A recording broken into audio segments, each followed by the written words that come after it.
It's a new week at beautiful Belmont Park on this Twilight Thursday. Thanks so much for joining us. And today we'll see the return of a graded stakes winner following C, who has not raced since December of 2021. That's in a competitive 7th race, but it's an even more competitive race in the 8th on the turf. Bohemian Club will make her first start of the year, but she'll have to face a pretty salty bunch in today's feature at beautiful Belmont Park. Live racing for you today at Churchill Downs, kicking the card off with a nice 2-year-old race as well. And Churchill, it's just Tyler Gaffleone's world, and we're all living in it. Winner of this year's Kentucky Oaks and topping the standings at the first 2 weeks. Knock, knock, you have a visitor. It's America's Day at the Races, brought to you by America's Best Racing. For the love of the race, visit americasbestracing.net today. A little bit cooler this week, but the sun is shining. It's a beautiful sight at beautiful Belmont Park. Getting ready to kick off this Thursday action on this Twilight Thursday. Hope you all had some nice days away from the racetrack and are back joining us for a great card coming up and a great week as well. I'm your host, Acacia Clement. So glad to have you with us. Brought the Velvet back out today. A little bit cooler temperatures in the 60s. Should warm up this weekend, but again, sun is shining, which we love to see. As I welcome in my co-host, Andy Sterling, New York Racing Association handicapper. We're continuing on at beautiful Belmont Park. Andy, it's Preakness week, and that just means we're closer to the Belmont Stakes. I'm relieved I didn't wear my velvet outfit today. Well, we would have Actually, matched, considered velvet, but because I do look great draped in velvet, as many people do. But I'm looking forward to seeing following C back. I think it's really cool that he's back, and it's hard to imagine he'd be coming back if he wasn't in good form. And we can always use all the good horses we can get, and the Sprint Division could have used him last year, and they could certainly use him this year. So I'm thrilled to see him back. And as you mentioned, today's 8th race, that's kind of a stakes quality field, a lot of stakes horses in there. And I'm going to try to get the day started with Georgie's Ladies at a bit of a price. I want more than 7-1, though. I like it. We'll see what happens in the opener. Here's a look at the field. It's a maiden claiming 7 furlongs on the main track for $20,000. Graduation day for one of this group, just one first-time starter. Akiva to the outside. Currently 2-1 favorite on Axel Rose. Pretty clever name. But as far as Georgie's Ladies is concerned, for Eddie Barker, the horse that Andy has some interest in, taking a look at her last race from April 16th. You know, she was right down in the dead rail. I'm not going to be too hard on the rider. He rides infrequently. This is right at the beginning period of our dead rail at Aqueduct. He dropped down the rail around the 3/8 pole. And as you'll see in this video, because the charts just pick up points of call, she has the lead until the field hits the 16th pole. Now, she's got to get 7.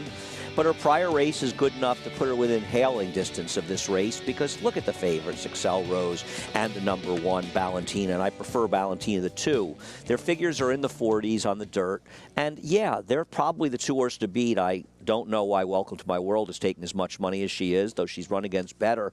But I just didn't think this race was very difficult, and I like a horse off a dead rail trip, so I'm giving Georgie's Ladies a chance. Important to note those horses coming out of races during that period at Aqueduct where the inside was not where you wanted to be on the track, and that's where following a specific racetrack, Andy, following trends can be so helpful. No, I agree, and we have the track trends that I do for the program, and they're on the website under track trends, and try to keep up with them daily. For more on this first race, let's welcome in the third member of our team, Maggie Wolfendale. Hey, Maggie. Hey, Acacia. Good to hear you guys. As we'll start off talking about the horse who just made the best impression to me, and that is number 4 in here, Axel Rose. She's one that I only saw in her debut and felt as though that she would want more ground. She's only getting the 7 furlongs here again. I wish it was more distance, but at the end of the day, in this maiden 20, she just looks best. She's dappled head to toe. She just looks more athletic than many of her counterparts in here, and sometimes it's just all about who you're facing, as she does return to the dirt here for trainer Rob Atras, sending out 2 in here. Much prefer Axel Rose over Welcome to My World on the basis of physicality, as we'll check in with number 1, Valentina. She showed some speed last time out. She, that day, was wearing a hood with cheater cup blinkers, and today she is not. Rudy has removed the hood, so she just has her small cheaters, but I've never observed this filly being nervous at all, so I don't really know why it was on her last time out, and she just kind of came up tired. She looks fit here, but I wish she just looked stronger behind. She just lacks a bit of conditioning back there. And two, those front wraps do stay on for the second time in a row. Andy's interesting horse in here, Georgie's Ladies. Well, she wasn't very nice to her trainer as she was really bad to get the tack on. Actually, she kept bronking and jumping up every time they went to tighten the girth, and she actually landed on Eddie Barker's foot at one point. They finally got her done out the back on the walk. You can see the sweat dripping down her legs. It is not a hot day here. She's one I don't know that well, so this might be her, but I don't love to see it. But otherwise, I get why Andy is finding her appealing. But again, just doing a little too much pre-race, Acacia, as far as expending that energy before going in the gate. So Maggie's using the word interesting for ridiculous. I appreciate that. Her kind. No, her I attempt think to be she kind. was, I thought that was very nice of her. I did. I really appreciate that, Maggie. I think she was trying to share a view from her vantage point. No, I just meant interesting. Yes. You know, the euphemism for idiotic, ridiculous. I get it. Trust me, I get it. You know, listen, it's horse racing. We all sometimes look at each other's selections and roll our eyes. When and Andy sometimes I roll starts my bronking, that's when things really go out the window. Well, I roll my eyes at my own selections after races quite often, so it's I understand and I get it, by the way. And I'm not thrilled to hear that Maggie, as she said, she hadn't seen her before, but I'm not thrilled to see to hear her comments because they weren't wholly positive. Yeah, unfortunately, I don't have any notes on Georgie's Ladies either, but you never want to see a horse that's expending, kind of running their race in the paddock as opposed to out on the racetrack. There's your favorite, though, Valentina. Maggie touched on some of the slight equipment changes we see from her. She went right to the lead last time, and then she just really faded. She drops in for the 20 today. Can she take him every step this afternoon at 9 to 5? Yes, she's the horse to beat. She should be the speed. My horse stalking her. We'll see what my horse has on the racetrack. But I think she's the one to beat. I prefer a little over Axl Rose. But what I really don't get is why Axl Rose is 3-1 and Welcome to My World is 2-1. I feel like I'm really missing something on Welcome to My World. First time in a maiden claiming race on the dirt for Axl Rose. Yeah. I think she's a much more likely winner than the two, but maybe the money will be right and I'll be wrong. It's something that also happens to the racetrack with some frequency. We'll see what happens. There's Georgie's Ladies. You can see the sweat Maggie was alluding to as they load in for the first race at Belmont Park. John and Brielle standing by with the call.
They're in the gate.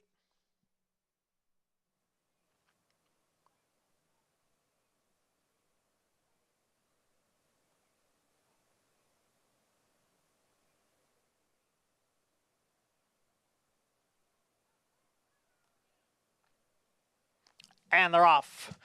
Bit of a bobble there at the start for number 7, Akiva, who is now moving up on the extreme outside. Georgie's Ladies with a narrow lead here in the early going. Valentina now up to challenge. So it's Valentina and Georgie's Ladies heads apart. They've got 2.5 lengths on Akiva. And here comes Scarlet. Those two race as a team, 3rd and 4th. It's a break of 3 to Axl Rose next in 5th, followed by Welcome to My World. And Germany Javo is the trailer in 7th, and the quarter was running 22 and 4/5 seconds. The battle up front continues. Valentina at the rail. Georgie's Ladies on the outside. They are heads apart. 4 lengths back now to here comes Scarlet, who's racing in 3rd. Down on the inside is Axl Rose, who's moving up a bit. as the field races around the far turn. Valentina now by a neck. On the outside is Georgie's Ladies as Axel Rose gets closer, and so does Here Comes Scarlet, who's on the extreme outside. Welcome to My World has moved up into 5th.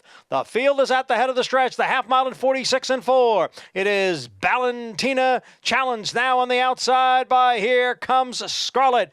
Here Comes Scarlet, Valentina, Axel Rose in between those two. So now it's 3 of them across with less than a furlong to the finish. Valentina narrowly, Axel Rose in between. Here comes Scarlet on the outside. It's a 3-way battle to the finish here in the Thursday opener. Axel Rose now with a nose in front. Axel Rose accelerated at just the right time. Narrow victory over Valentina.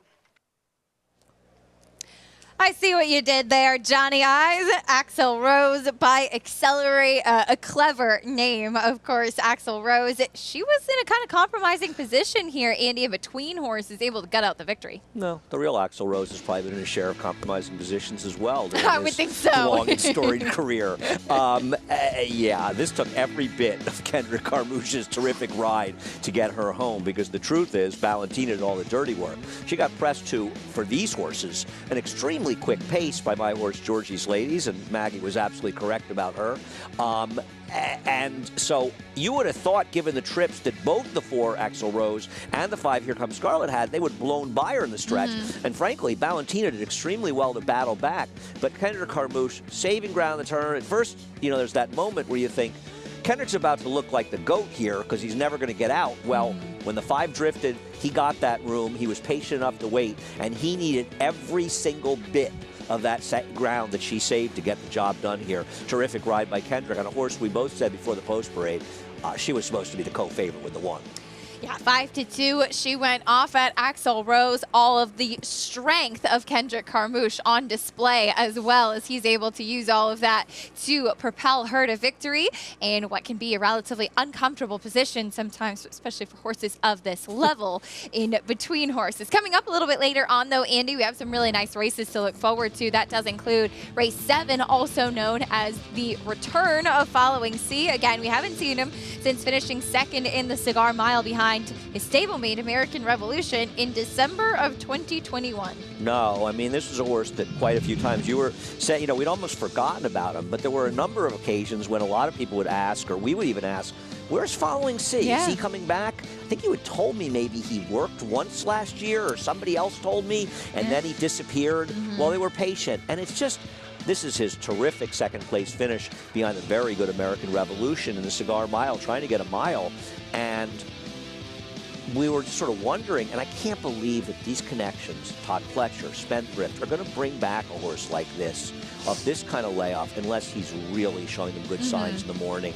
And he's going to be an overwhelming favorite, as he should be. But I think, like a lot of racing fans, I'm hoping he runs big today, because I want him to be a player in that division, and he very well could be, whatever division he's in. Kind of a wide open sprint division now. We saw him winning the Grade 2 Vosburg with a 100 Beyer speed figure, again 2nd in that Grade 1 Cigar Mile behind American Revolution. We'll see what he does making his first start back, and that was a 5-year-old. Yeah, and a horse in there that is not a winning type that I thought was the 2nd likeliest winner was Gunnet, and I was wondering if you had an opinion on this, Acacia. Linda Rice claimed this horse less than a month ago for $62,500 at Keeneland. Now, he fits the condition of the race. It's an allowance optional claiming race. But the claiming tag is $80,000. So Linda Rice could have put the horse back in, and she's listed as the owner for $80,000, and risk somebody claiming the horse from us $20,000 more than she bought him for just a month ago, yet she chooses the allowance condition, it appears. So doesn't that indicate she must think he's doing very well and she doesn't want to risk losing him? I don't think he's likely to beat Following C, and he's not a winning type, but it has to be considered a positive, doesn't it? And she's very sharp with spotting horses as well. He was the type of horse, you may remember, he had developed this really bad habit when he was with Steve Asmussen of switching leads, and he'd kind of throw his head and he'd lug really sharp into the rail, and it seems like he stopped that, but he's always a horse I tread a little lightly with. I think it's a very intriguing claim by a sharp barn. In the opener, though, it was Axel Rose, Kendrick Carmouche aboard, and as we head down to Maggie, Kendrick's ride made the difference in here today. Wait, come back here. Don't run away. Don't run away. Okay, all right. Those are my kids. They're good. How are your kids? Oh man, they are something. Wife driving all over the country to look for colleges, and my son.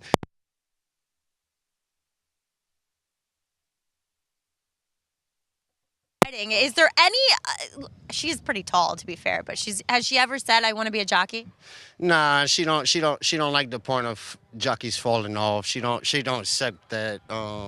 They fall off very different in their world. Like, usually they only probably hurt a shoulder or a collarbone, unless it's really something bad. But she was like, nah, Dad, I love my show horses. I was like, I love them too.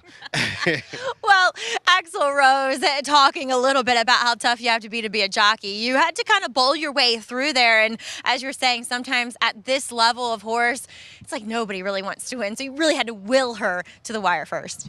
Yeah, Rob told me he wanted to change a couple of things in the paddock with her. Last 3 times they kind of sent her, and he said, Kendra, every time we work her, we usually sit on her and let her run out of horse. He was like, today's the day to try. Just break, sit, save ground, and see if you can make yourself a winner. And I got out at the top of the lane, and she gave me just enough to get there. And I'm just pleased. I don't ride that many a day, but I'm making them count. Well, that's what I was going to ask you next is you don't ride again till the last. What do you do in the room all day? Little Twitter, little Instagram. Social media king here. Yeah, why not? I can't study for tomorrow. We got to wait till tomorrow come. You're not promised tomorrow.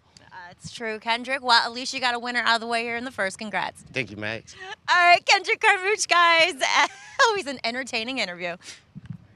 Yeah, it's too bad he's so camera shy, And he was trying to run away. He didn't want to do the interview. What's going on? I texted him. I'm going to have to text him some more. I feel bad for the poor guy. He's got nothing You got to to do entertain him. the rest of the day. He should play that game you play. Frazzle? Yeah. Frazzle? You won't even play Frazzle. I know. I need to get on it. Frazzle you is asked a great game. You asked my opinion sometimes. $7.80 winner Axl Rose in race number 1. Here's what's still to come on today's program. Today's races, as always, presented by Claiborne Farm. We're fast and firm in New York. 1 race down already. We still have races 2 through 8. The pick 6 kicks off in race number 4. Fast and firm at Churchill Downs as well. We'll bring you races 1 through 5, including that 4th race allowance feature. You can join Naira Bets today and play all of the action on our program and a lot more while earning up to a $200 deposit match bonus. Sign up using promo code MATCH200 and earn up to a $200 deposit match right after your first deposit. Bet any track, anywhere, anytime. Join now at nairabets.com to earn your $200 deposit match.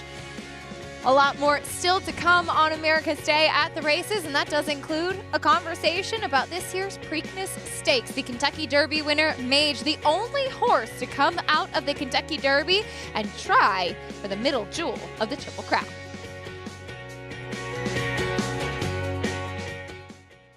Caraconte has the potential to be a leading turf stallion in America. Caraconte proved with Spenderella that he can produce an international caliber horse that can run all over the world. Spenderella hanging tough with the advantage to win the Appalachian. I've been fortunate enough to train some top fillies and mares. Spenderella is right up there with the best of them. Spenderella turns it into a procession. I think Caraconte is a horse who has tremendous potential. Caraconte standing at Gainesway.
Welcome back to America's Day at the Races, brought to you as always by Naira Bets. You can bet any track, anywhere, anytime. Check out nairabets.com or download the app today. As we have the first leg of the Triple Crown down, that means it's on to Baltimore this weekend, this Saturday. The second jewel, our America's Best Racing Race of the Week. The Grade 1 Preakness Stakes for the 3-year-olds to go 1 mile and 3/16. And marching closer on to the Belmont Stakes, we'll see if Mage can take the first 2 and put a Triple Crown on the line. And it's interesting, Andy, he's the only horse to come out of the Kentucky Derby and try for the Preakness. And the reality is that history says that horses come out of the Derby and run extremely well, especially ones that have run well in the Derby. And you think about Funny Side and Smarty Jones, both way have run, so Smarty Jones for sure, even Funny Side, the best races ever in the Preakness. And this notion that they can't come back, I think it's a flawed notion. And the trainer, Gustavo Delgado, has terrific numbers coming back on short rest in general. Yep. So all of those things indicate that Mage is ready to run as well, if not better, in here. And the competition is much, much lighter. People worry about the lack of pace in this race. I think they're forgetting he's coming out of 2 quick, fast-paced races. So he was farther back because the paces were so quick.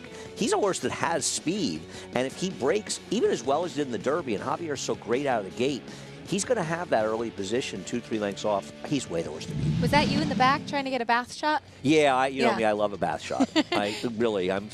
I'm delighted by bath shots.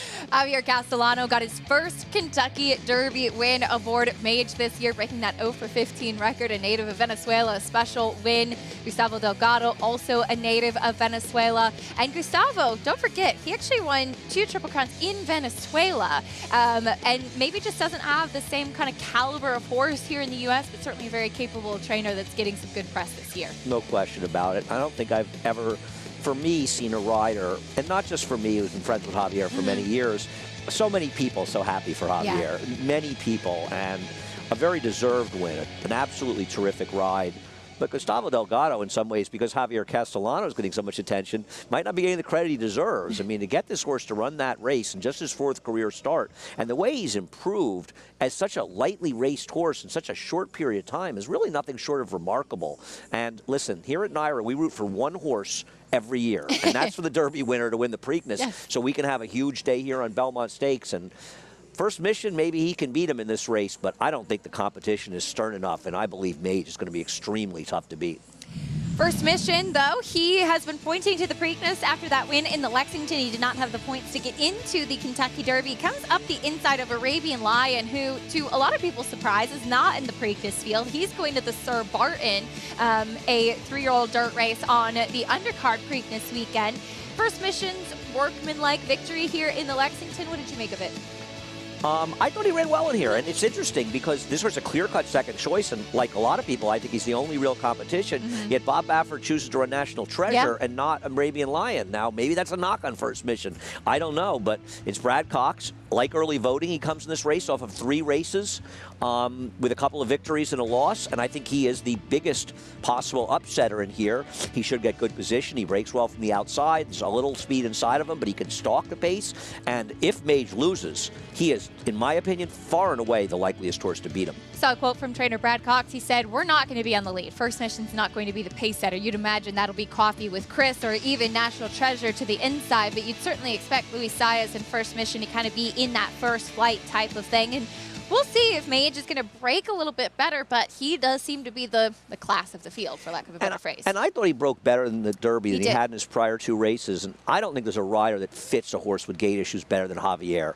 Cloud Computing had gotten left in the Wood Memorial. And I thought one of the biggest things for him when Javier got aboard him in the Preakness was he's got to get out of the gate. And he warmed him up, they dealt with him, and he broke so sharply, and Javier put him in such perfect position. I think he's such a good gate rider. We saw that in the Derby, and we're going to see it again. And maybe as he just gets better and matures more, he'll get away from those gate problems. Mage is a very good horse. Javier Castellano won that Preakness aboard Cloud Computing for trainer Chad Brown. He will not be aboard Chad Brown's horse this year, but blazing 7s for Chad, skipping the Kentucky Derby, Maggie, and pointing to the Preakness, a plan that Chad's had some success with before.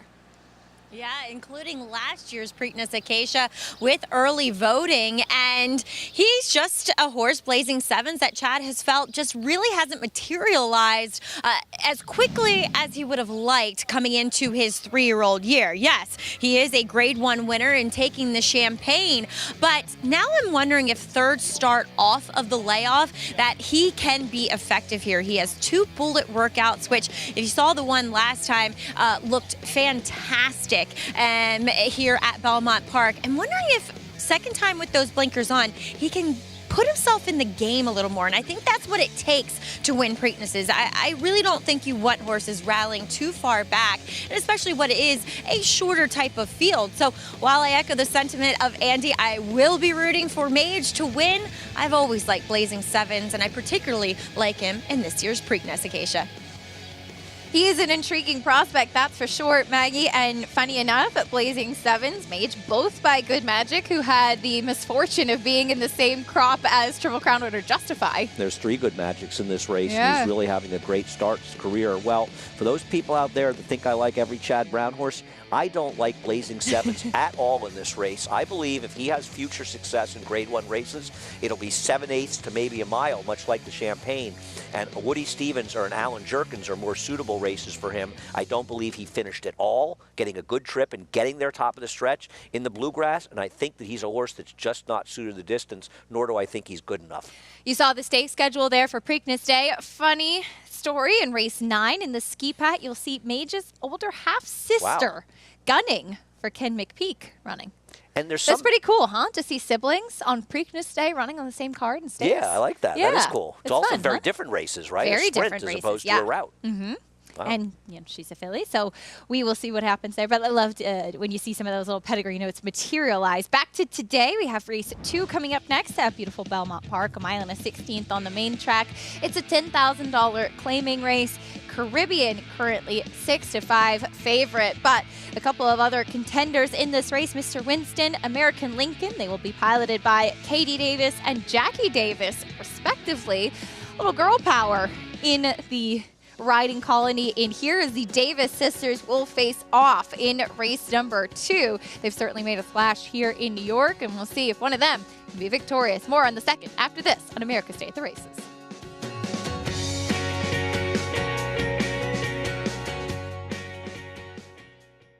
A Grade 1 winner of nearly $2 million, Silver State hails from the sire line of legendary Claiborne stallion Danzig. And his second dam is full sister to Kentucky Derby winner Monarchos. After winning the Oaklawn Handicap, Silver State defeated Knicks Go in the Grade 1 Metropolitan Handicap. Now his first foals have arrived.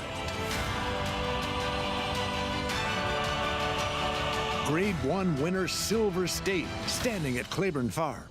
Experience the adrenaline-pumping, suspense-filled action of the Sport of Kings no matter where you are with Naira Bets. It's fast, easy, and secure. Download the app today and start winning with our lucrative weekly promotions, thrilling handicapping contests, and a one-of-a-kind VIP rewards program. Don't just watch horse racing, be a part of the action with Naira Bets.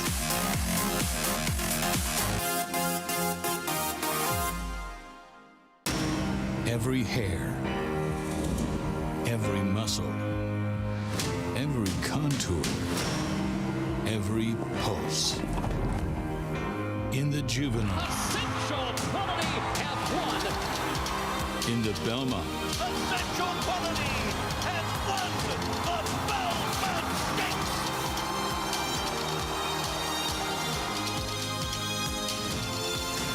Well named.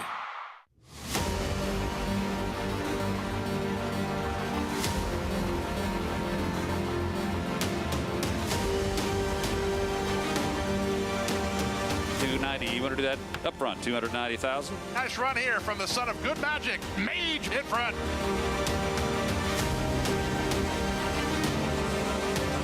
The Fasig-Tipton Mid-Atlantic May 2-year-olds in training sale, May 22nd and 23rd in Timoniga, Maryland. Where will you be?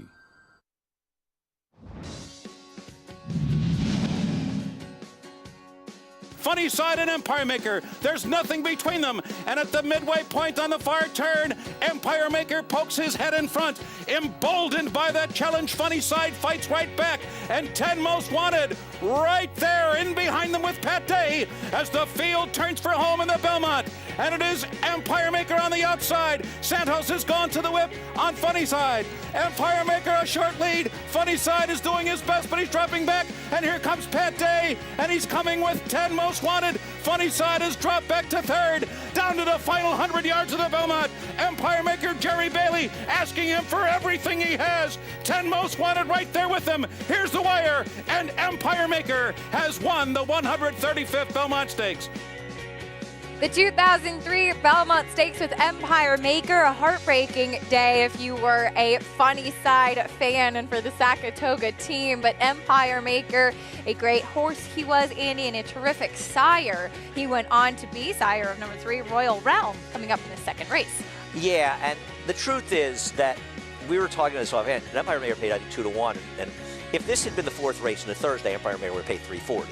And if he didn't have foot issues, and there's always so many ifs in racing, he could have been a Triple Crown winner. No knock on Funny Side. He was a tremendous horse, and he had a much better career than Empire Maker. He lasted a long time, but Empire Maker was a super talented horse that was unlucky to have the issues that he did. And coming up on June 10th, you can watch the Belmont Stakes right here on Fox for the first time ever. Can't wait as we meet the field for race number 2, Musical Heart, to kick things off.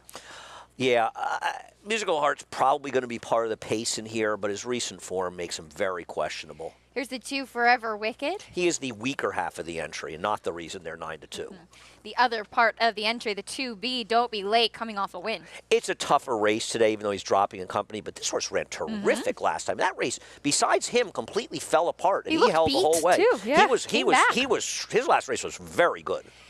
Number 3 will break from the rail, Royal Realm, son of Empire Maker. Doesn't it feel like his form is just sort of falling apart? He's just not as good as he once was. Yeah, let's see if he can get back on track. He's 8-1, a big price. Jackie Davis has American Lincoln. Speaking of form that's falling apart, I mean, he has not run a good race in a while. At one time, he was good enough to win here. Yeah, absolutely. It's in there somewhere. Katie Davis will take the call on Mr. Winston. I like Mr. Winston, taking a shot with him, getting back to Antonio Arriaga, who had success with him in the past and such a good trainer and lost all chance in his race off a layoff at the start last time. A good horseman indeed. 10-1, a nice price. Here's Swift Tap for Michelle Nevin. I mean, he's an obvious contender in here, and he's going to be forward, which may help him. He's been in some tough spots recently and is a sort of a logical horse.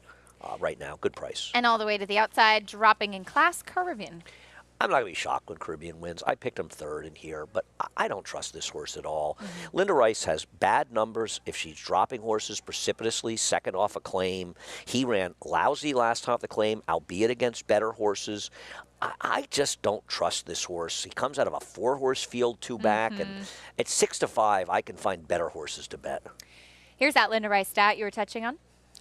Yeah, I mean, I thought it was an interesting stat. And Linda's a trainer that has interesting stats. She has some really good ones and some really bad ones. And stats don't mean everything by any means. But I think they're very useful for big prices and short prices. You know, you see a negative stat for a short price, it gives you a little reason maybe on a horse you're a little against. You see a positive stat on a long price you're a little interested on, it gives you a little food for thought.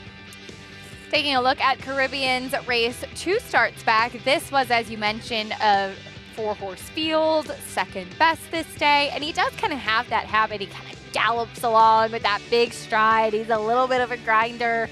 Used to show a lot more early speed, too. He was claimed for $12,500, tried for 20 last time, and he just really didn't run at all in that last race. He really didn't, and I understand. It's easier competition. You should get a good stalking trip on the outside, though it's worth noting the first race, for whatever it's worth, and maybe they were just the 2 best horses, but all the good running was done inside. Yeah. I'm not going to be shocked when he wins this race. I just don't think he's very good or very trustworthy in this race. And I want horses for Linda Rice that are in good form. When her horse is in good form, they really could hold it for a while. I don't want a horse that she claims for 12. It's not a total dump job. She claimed the horse for $12,500 and is running for 10 today. Yeah. It's just not a positive for me. And that was a 4-horse field, the race we were watching there.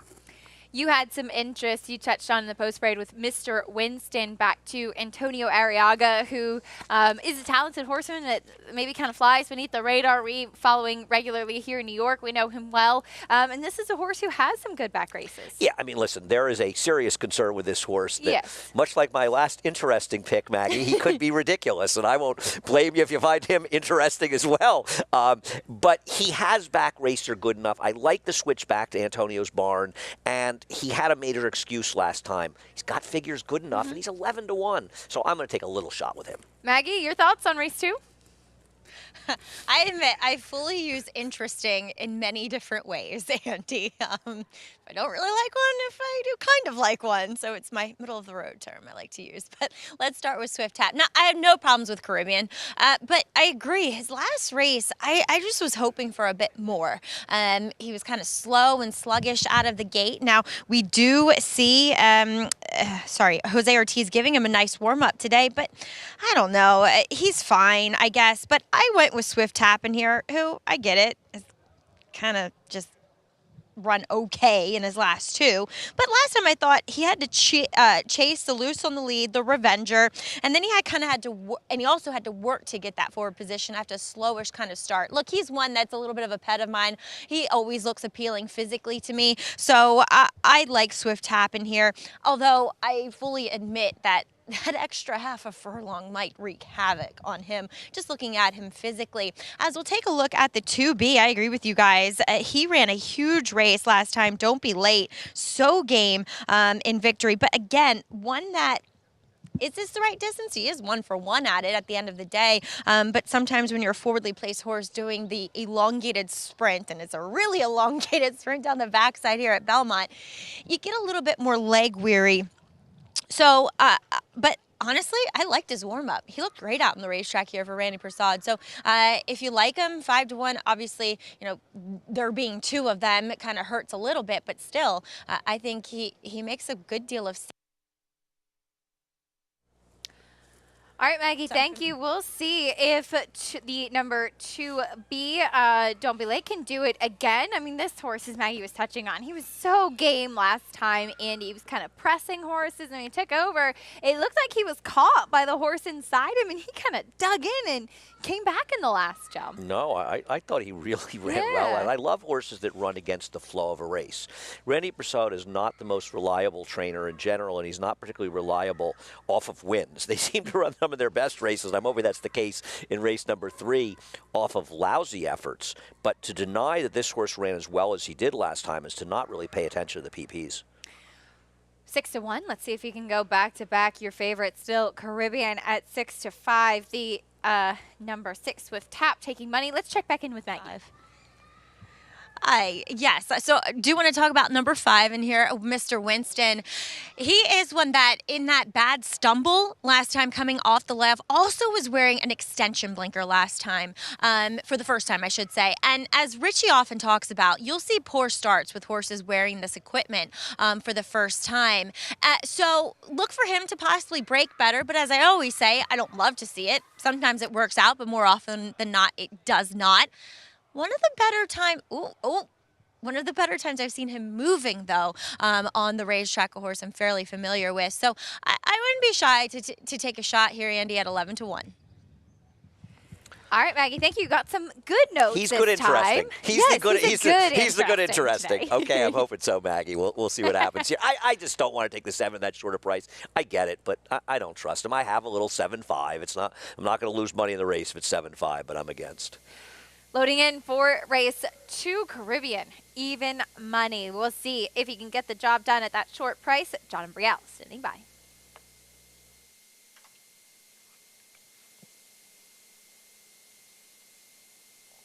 Waiting now on the final horse, number 7, Caribbean. He's in. We're set for race number 2.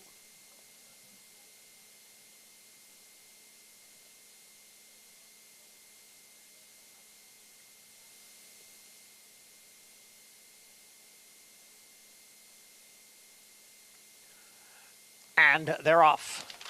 Slow start for number 3, Royal Realm, and he trails this field of 8. Up front, it is Swift Tap, who's going out for the lead. A Musical Heart is right there, and on the outside is Don't Be Late, who is a close-up third. Mr. Winston now rallies down at the rail from fourth. Royal Realm off slow has moved up into fifth. The favorite Caribbean is in sixth at this point, more than a half dozen lengths from the front. And then we come back to Forever Wicked, and trailing the field is American Lincoln. The quarter in 23 seconds. Swift Tap, 3/4 of a length. Musical Heart on the outside is second by 2. Now Royal Realm splits horses and looks to continue to gain. On the outside is Don't Be Late, and down at the rail is Mr. Winston. Caribbean now picking it up just a bit as the field goes around the far turn. The half mile in 46 and 1. Swift Tap on the inside and Musical Heart on the outside. Don't Be Late now moves into third. And then comes Royal Realm, followed by Mr. Winston at the rail and Caribbean. They are coming for the quarter pole. It is Musical Heart now with a head in front. Here's a new challenge on the outside from Don't Be Late. Musical Heart and Don't Be Late. Swift Tap down at the rail is now back running in third. And Don't Be Late has taken over the lead here in the stretch. Musical Heart is back running in second. Caribbean now coming alive, but they're moving for the 16th pole. And it is Don't Be Late who has the lead. Caribbean on the outside takes second, but no threat to this winner. It is Don't Be Late who won by 4.5 lengths. Caribbean was second, then Musical Heart and Forever Wicked. Don't Be Late certainly was not late today. This is a horse that's just in great form right now. Andy, it makes it 2 wins in a row. Sometimes you just outsmart yourself as a handicapper trying to be clever. And as we said on this set, both of us, this horse had really outrun the dynamics of a race. And that's something that horses don't do. Two Phils did it in the Derby. It's an unusual characteristic in a race, and it shows an exceptional performance in one that's much better than the prior one. And here he comes along. He's in good form. He's meeting a tougher field than he met last time, but he's in good form, and they're not. He got a perfect trip, an absolutely perfect ride in this race from Moreno Hernandez, and just absolutely much the best here. I understand the favorite was second. That is about as bad a second you're going to see for a favorite as you can find. He's just one of those horses that just kind of gets second, but doesn't really do anything spectacular. At even money, Caribbean worth a try against. Don't Be Late went off at 5-1. It was 2B712. The entry running 1-4. In fact, Forever Wicked with a little bit of a improved effort here. Musical Heart, part of that pace, holding on for third. But Don't Be Late, he makes it 2 wins in a row. Omar Hernandez Moreno in the saddle. 7-pound apprentice picks up another victory with this son of Runaway and Hyde. And I got it mixed up, but at least we know how to pronounce Faison. Nice performance from Don't Be Late. And when we come back, we will continue our discussion of what's going on at Hi-Ho Pimlico. On Friday, the Black-Eyed Susan came up a fascinating race. The undefeated Faiza will try to go 6 for 6 in this year's Black-Eyed Susan, and defeated Philly facing a good field.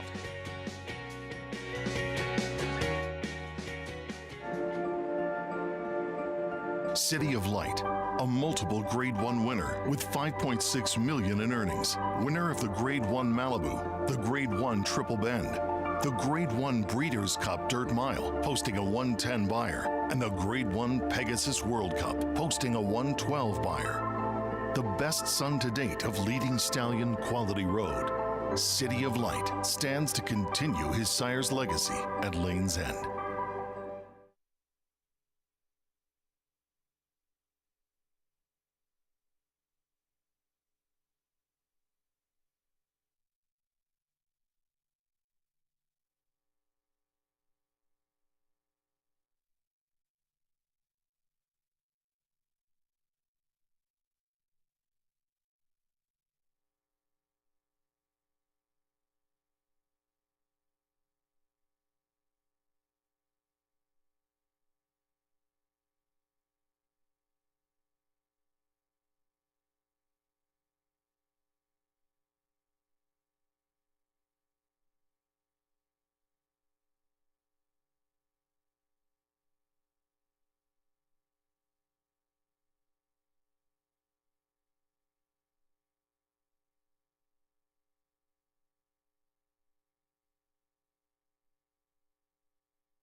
We're back on America's Day at the Races. Acacia Clemani, Andy Sterling, and Maggie Wolfendale here with you on this Thursday twilight card from Belmont Park. In race 2, sometimes the answer is looking right at you. Andy, don't be late with the win. A horse that's in good form right now. Let's go down to the winner's circle with Maggie. I just told Randy, don't be late, don't be nervous. We got this. Randy, don't be late's in great form. Unfortunately, you did lose him today. But talk a little bit about his trip last time. It was a taxing trip. He held off all late challenges, and today he's got a perfect trip. He's in great form. Yes, he had a perfect trip. He rode him very good. I told him if the speed go, just sit right after him because he don't have to go. And which he did. He rode him perfect, and he did get the job done. It's nice to win back-to-back races. How difficult is that to do with a horse as a trainer? It all depends on the horse. It all depends. You put the right spot, you could do it. Yeah. You could do it. He went for 12-5. I put him for 10. Big deal. Put him where they're going to win. I like that attitude. You got your daughter here today. What's her name? Maria. You should interview her, not me. He's literally trying to run away, and look, she's slyly recording us on her phone. Yes. She's got evidence of this. She's going to use it against you. Oh my God, she's going to rub it to me. Well, Randy, massive congratulations. Really well done here with Don't Be Late. Thank you so much. All right. Always good to catch up with Randy Mann. Guys.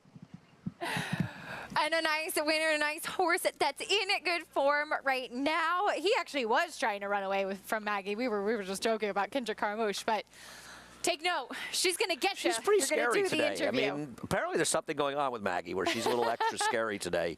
I'm so old, I remember when Randy used to ride. I remember being here at Belmont when Randy was still riding. Pretty cool stuff. $13.60 winner, even money favorite Caribbean. We'll have to settle for second. As we turn the page, head on to race 3, a mile on the main track. It's a $10,000 claiming race, this one for the fillies and mares. Taking a look at the field, and currently on the infield board here, it looks like that's just the even money lives. That money morning line odds currently 3-1 on Carly Hustle. Those are not the live odds. Right, That's but what I'm looking at the Will Pays, and I think the 4 is favored in here, a horse that I don't really like. In fact, I'm looking for Randy Persaud to win back-to-back races. I like his horse from the outside. Keen Dancer. We'll see if that happens. But again, talking a little bit more about what's going on at Pimlico this week on Friday, the Black Eyed Susan. This came up a very interesting race, Andy, as it's a field of 12, grade 2, for the 3-year-old fillies to go a mile and an 8th. And you have Faiza, who is undefeated. She's 5 for 5 as of yet, and she'll put that record on the line, as we did not see her try the Kentucky Oaks. She comes in here fresh to the Black Eyed Susan. And she's coming off her best performance ever, and it's only her last race in the Sandmead Oaks that makes her such a stick out in here. Otherwise, she's just one of the players in this race. She does draw a tough post, 9 out of 12. And Flavien Prat, who's a terrific rider, but he's going to have to get position. Now, she doesn't need to lead the win, as she showed in here. And she showed an ability to rate much more kindly last time than she has in the past. And there does appear to be plenty of speed in here. So if she gets the right position and she runs back to this race, she's probably going to win here. But she's going to have to, because her other races, they're not as good as her last one. Faiza, a filly by Gervin, who has been just dominant on the racetrack, 5 for 5 in her short career so far. We'll see if she can keep that going. Here's a look at her graded stakes wins already. I mean, she broke her maiden at first asking, then was right into graded stakes, and she's delivered every time. And for a young filly, this is definitely a tall order. But one thing I like about her too, Andy, is her winning margins have increased. It seems like she has truly improved with each subsequent start. And this is the year to have yourself a good 3-year-old filly, yes, because as of yet, this is a really subpar group. Now, a lot of them are relatively lightly raced, and there will be new shooters coming along and horses improving. But even the Kentucky Oaks, while Pretty Mischievous ran very well in there, and Gambling Girl's improving as well, it's not one of the strongest Kentucky Oaks we've ever seen. In fact, it's probably more of the opposite of that race. So there's plenty of room, and if Faiza could continue to improve, she can be a major player in this division. Wet Paint was the favorite going into the Kentucky Oaks, and she disappointed. She has beaten Taxed in the last 3 starts. Taxed will try the Black Eyed Susan for trainer Randy Morse after finishing second behind Wet Paint in the Fantasy and in the Martha Washington down at Oaklawn as well. Now, I haven't watched her last race over again, and I know they said traffic. I have found more often than not when they've listed traffic and those kind of things at Oaklawn, either it's tough enough to see because of when they switch the turn of the quarter pole, or it's basically irrelevant. And so I don't know how significant it was. She is a bit of a closer in that situation, but she sits close enough. Now, she's not going to be able to be on top of this pace because this is a very quick pace, but she breaks outside of Feza, and she's going to have to get position with her and then outrun her. It won't be easy.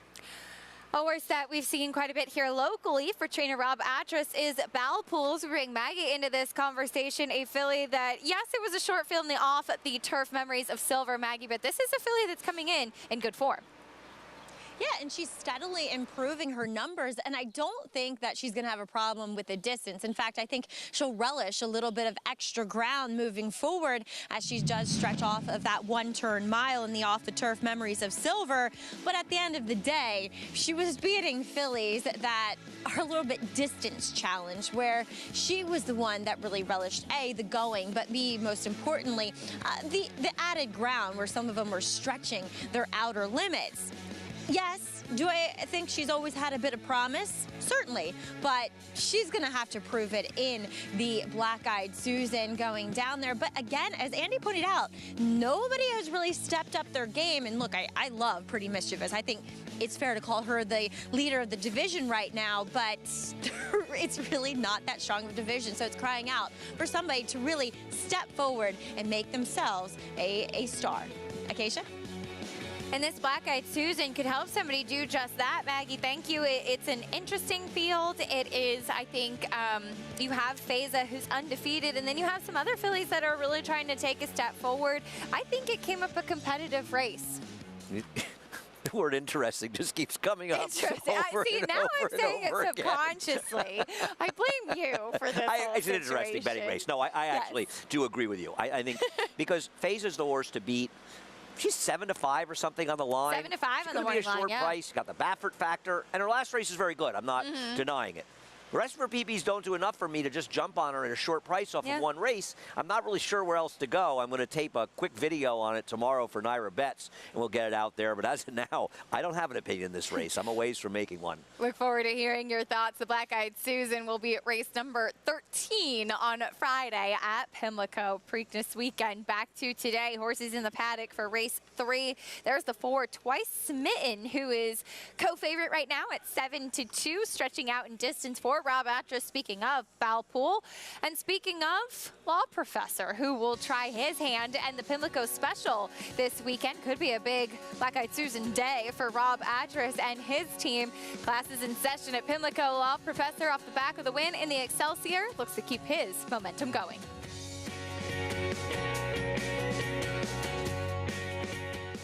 Good magic in a good-looking performance. Cruises home in the Haskell Invitational. And it's a vintage performance by Vino Rosso in the Breeders' Cup Classic. Nest, much the best. Elite Power on the far outside, and Elite Power gets up to win the sprint. On the outside, it's Malafat coming to the wire. Who's it gonna be?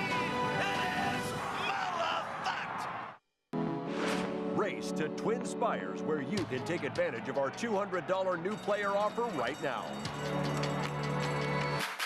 Register with code GET200 to start earning your bonus of up to $200 with Twin Spires, where you can watch and bet on the best racing from across the globe. Plus, you can check out our expert picks and weekly promotions. Fast and secure online betting with Twin Spires. Download the app and bet now. I'm very bullish on it. Tom's D'Etat's got a 4-length lead at the 16th pole. Tom's D'Etat has conquered the Clark. Your best horses of the last 10 or 15 years are not consistently as fast as this horse. It's total domination for Tom's D'Etat. He's a beautifully balanced horse and a really good mover, and he's just full of class.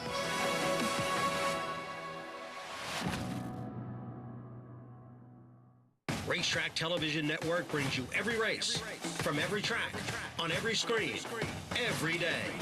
With monthly packages starting as low as $5, RTN gives you great value and access to more live HD streaming and race replays than anyone. Visit RTN.tv today to sign up and watch on almost any device, including Roku and Amazon Fire. RTN has packages that start at $5 per month.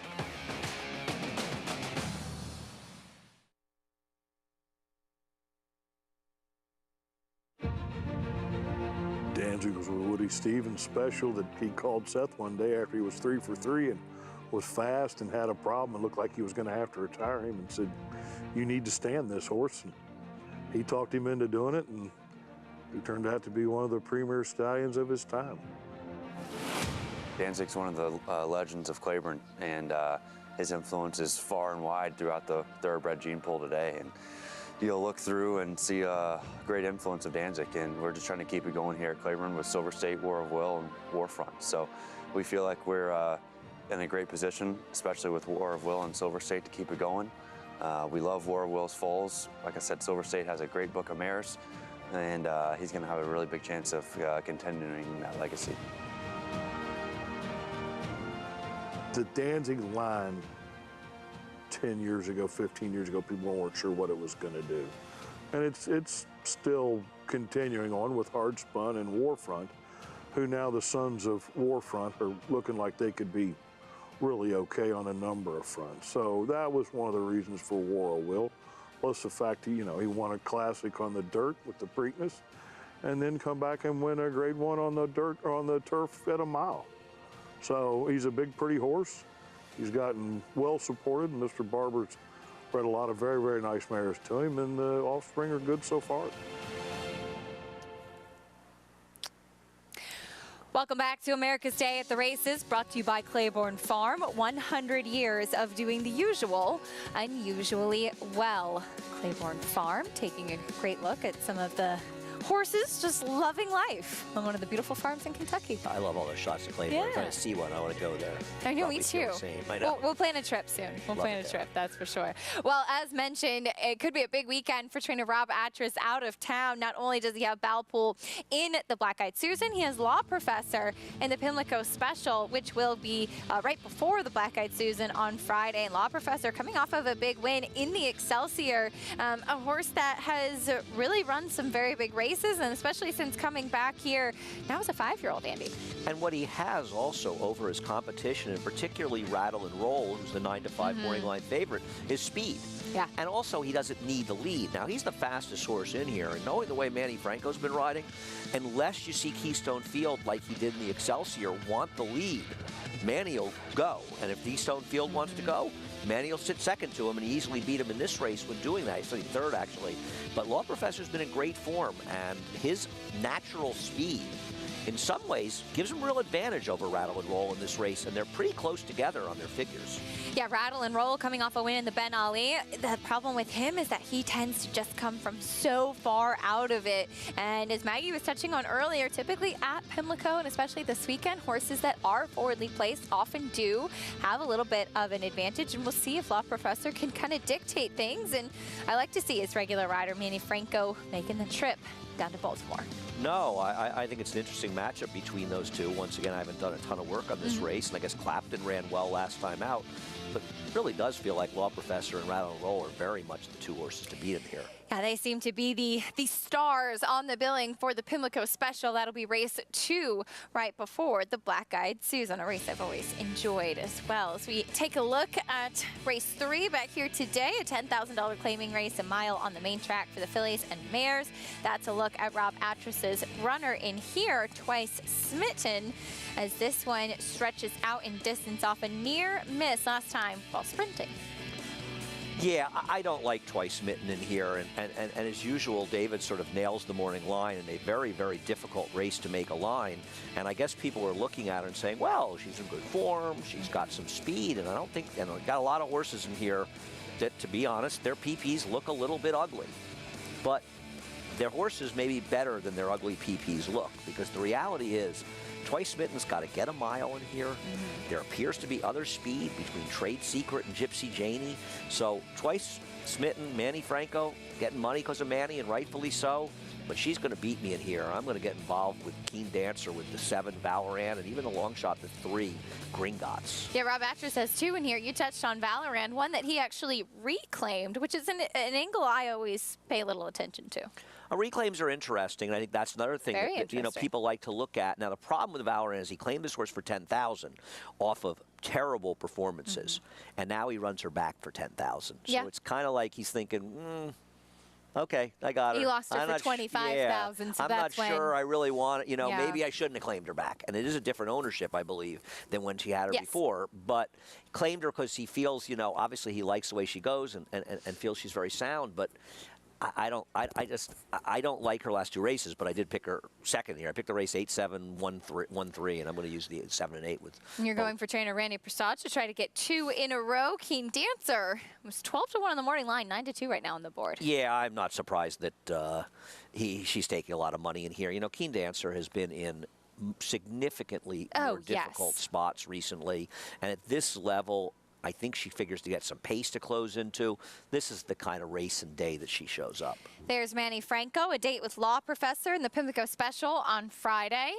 Manny Franco, just a rider who has been seeing the ball so clearly, is confidence at an all-time high. We talk about it often, but I think it's worth a discussion, Andy. When a rider's just in the type of groove that Manny is, it's a very kind of key point, especially when you see the Ortiz brothers, Joel Rosario coming back to New York, and you have a guy with established business here for top outfits, riding year-round in New York, and who is up there with the best all year round. Well, the confidence factor for everybody. I don't care who you are or what you're doing for a living, and certainly doing something like this, a pursuit that requires a level of confidence. It's just Manny feels like, and any rider, look at Javier Castellano, you know, at how things got to the Derby. I think when you're in a groove in anything you're doing, you feel like the decisions you make are the right ones. When things are going badly, it happens to bettors as well. I'm sure it happens to trainers. I'm sure you've something you deal with, being married to one. You feel like when things are going well, whatever decision you make is the right one. When things are going badly, you have this feeling, we all do, that doesn't matter what I do, it's going to be the wrong decision. And I think you see that with Manny, and his confidence has to be at an all-time high, and it should be. He's been riding fabulously, and not for a week or a month. He's been doing it for, I mean, he's always been a good rider, but for the last year plus, he's been riding sensationally. One that's easy to root for, too. A very strong athlete. He's on the current 5-2 favorite, Twice Smitten, who will stretch out in distance. You have another horse stretching out that's taking some money, 7-2 on the 2, Gypsy Janie. This one has to try and navigate the mile. Does have a win at the mile, but it's been a long time. I mean, I like that if you want to like her, I think the Rob Falcone claim is a good one. Yep. Rob's been doing very well, especially lately. So that's a positive. I think she has a tough road to hoe in that there's other speed in the race to get the mile. But she is second off a year layoff or a near year layoff, a 10-month layoff, that she should run better. So I can understand somebody making a case for her. I'm just not one of them. Let's see how she does in this spot. Apprentice Jamie Torres going to be in the saddle. Horses starting to make their way out. There is Gringotts. We're going to have a little feature later on what it takes to name a racehorse. I always thought Gringotts is one of the most clever names. I know you're not a Harry Potter fan, but for a mare by Central Banker and the name Gringotts, it just makes me laugh every time. What is It's the Wizard Bank in Harry Potter. Oh, okay. Yeah. I like that. It's clever, right? Okay, yeah, that is clever. We'll meet the field kicking off with Trade Secret. I thought Trade Secret's third in here. I was grasping for other horses after the 7 and 8, and I thought she'd run well enough in a mile. She wasn't impossible. Here's Gypsy Janie stretching out. Yeah, we talked about her just now. I mean, she's got to be forward, but that may hurt Trade Secret as well as the number 4. This pace looks like, on paper, it should be honest. The Wizard Bank, Gringotts. Yeah, I think Gringotts has been running against significantly better horses, so this drop down, much like for the 8, could be a little interesting at a bit of a price. Trainer Rob Atras sending out 2. Here's Manny Franco's mount, Twice Smitten. Yeah, she's going to beat me as the favorite in this race. I just don't think that she's a horse that's necessarily going to want the distance in here with other speed. And frankly, her form's okay, but I don't love her. A little bit of a drop after trying Open Company last out. Here's Carly Hustle. Yeah, Carly Hustle is a horse that will also appreciate some pace. The field she beat easily 2 back was a very subpar field, but if the race collapses, you have to consider her one of the possible contenders. Here's Red Zilla stretching out. Yeah, I just don't know that she has any races, even in this spot, that make her competitive, thus the big price. Last win was on the turf down at Tampa, 2 back. Here's at Valorand, the other for Rob Atras. Yeah, I mean, her form is a little bit questionable, but maybe getting back to Rob, she can get back to that good form. A reclaim as he had this mare back at the end of December and the beginning of January. And Randy Prasad looking to go 2 in a row. Here's Keen Dancer. I like Keen Dancer. I just think this is a very good spot, the drop down. She's, you know, you want to win races, you got to run them where they can win. And she's finally running in a spot that she can win. As we mentioned, Rob Atras could have a very big week with some exciting runners down at Pimlico. He's standing by with Maggie. Yeah, he's going to watch his horses here and then hit the road down 95. Rob, 2 live runners at Pimlico tomorrow on Black Eyed Susan Day, starting with the Black Eyed Susan. Balpool coming in off the win in the Memories of Silver off the turf race. But we talked about it after that race. She feels like a filly that is desiring more distance. Yeah, I think you're right, Maggie. You know, she just each one of her races, she seems like her last 2, she's kind of drawn off, and even in the mornings, her workouts. And to me, I just think that she's improving, and I know she's going to have to step up in class, but it's not out of the question. And 2, it's kind of, as we were just talking about previewing the race, it's not like there's any standouts or killers in this division this year. Right. I think it's a it's kind of a deep field in the sense that they're all kind of even. So, it's going to kind of depend on probably the setup of the race and who's moving forward and who's doing really good at the time. So. Talk a little bit about Law Professor. I think he's a really cool horse in that he kind of takes his track wherever he goes. He can run on dirt, on turf, but you've chose to kind of carve out some of these handicap dirt races this year for him. Talk a little bit about how he's doing after the Excelsior win. He actually came out of the race really good, and if anything, I think he's doing just as good or better going into this race. So, like you said, he seems to handle any surface. So, it's a bit of a step up in class, but I think if he runs his race, I think he's going to be real tough. I think his biggest attribute, and I think his pilot, Manny Franco, understands that he has the early speed, but you don't have to use it every time. Am I right? Right, exactly. Yeah, he's got it, but you don't have to use it. And if you can get him in a rhythm and relax, kind of sitting just off, I think that's probably the best option for him. All right, Rob, thank you so much. Best of luck, safe trip, and good luck here. Thank you. All right, Rob Atras, sending out the 2 at Pimlico tomorrow, and the 2 here at Acacia, which look very live. They do indeed. Could be an exciting 24 hours for Rob Atras. Maggie, thank you. And Rob gonna make that trip. I know Maggie and I have done it plenty of times down to Pimlico from Belmont Park. It's not a bad drive. No, that's for sure. Don't you ever take Amtrak? I love taking Amtrak down to Baltimore. I've done it. I have actually. Times. I have in the past when I was working. For Astronaut Group, I used to do that sometimes if I had to go to Laurel for the weekend. Yeah. No, it's great. It's fun to go down there. I find Preakness is always fun. I've been at many Preaknesses, and I've always had a great time. I really enjoy Baltimore, and I enjoy going down there. And the O's are doing well this year. In between drinking. Occasionally. Fair enough. I'm sure you're not alone in that. Maggie's our Maryland bred.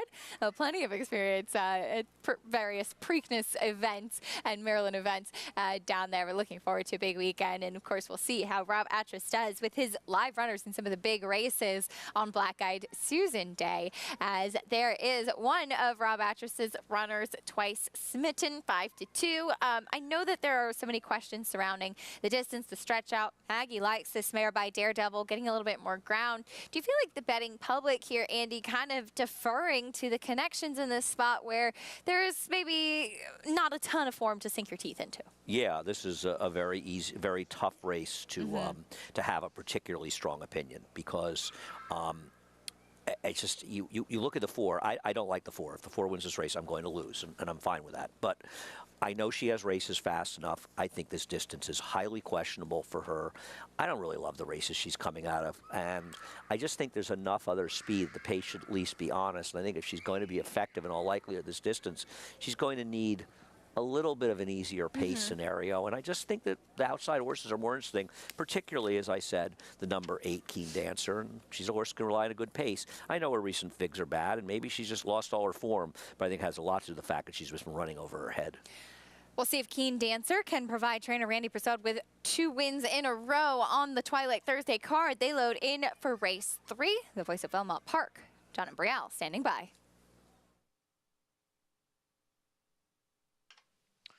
Waiting for Twice Smitten and Keen Dancer.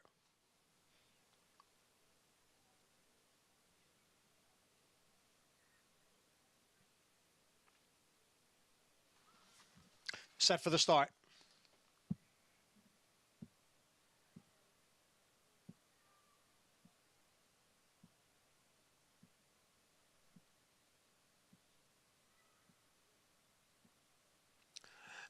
And they're off. And from the outside, it is Valorand along with Red Zilla down at the rail. Trade Secret now moving up to challenge. So it's 3 of them heads apart for the lead. Redzilla now takes the lead. Valorand is on the outside. Trade Secret down at the rail. Gypsy Janie advances in between horses. Then it's Twice Smitten, followed by Gringotts, who is a close-up sixth, just 3 lengths from the lead. Farther back in the field, Keen Dancer and Carly Hustle, the quarter 23 and 2/5 seconds. Redzilla and Valorand, those two stride for stride as they approach the half-mile pole. It is Valorand on the outside and Redzilla down at the rail. It is Valorand now taking the lead. Redzilla is dropping back. Gypsy Janie is on the move. And on the extreme outside, it is Gringotts who's coming on. Twice Smitten is dropping back. Valorand is the leader.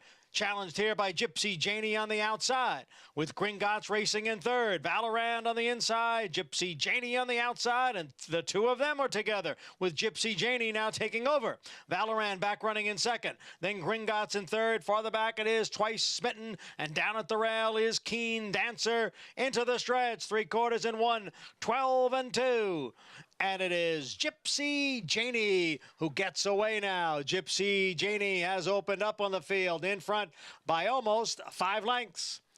And then it is Valorand, Gringotts, Keen Dancer as they come on for the finish. A no doubt about it winner, Gypsy Janie. Valorand held second, Gringotts was third.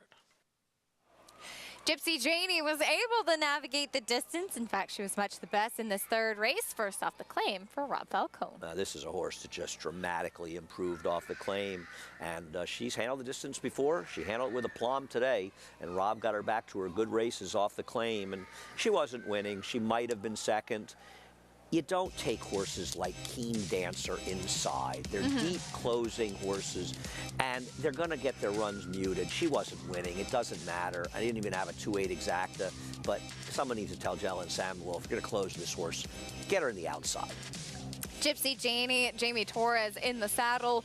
There was an honest pace in here too, and this is a horse that she just kind of sat the right kind of trip, in fact. And the number 4, the other stretch out runner, Twice Smitten, she wasn't on the lead, kind of a non-effort in here. No, she did absolutely no running at all. I mean, maybe she just photoed the number 8 Keen Dancer for 4th, but she did no running at all. And this horse was just an hour the best. It wouldn't have mattered where she was in here, as it turned out.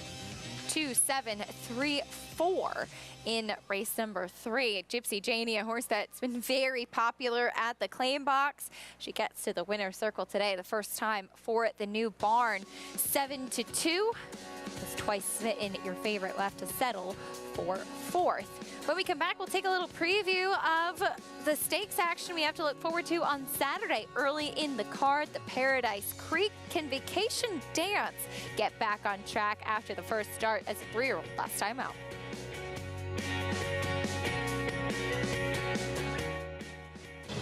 It's 1,000 words fighting back, coming down to the finish. If a picture is worth 1,000 words, this is one stunning picture. 1,000 words just in front. 1,000 words wins the Robert B. Lewis. Honorary P is full out now, second on the outside, and they're coming down to the line, and 1,000 words has done it.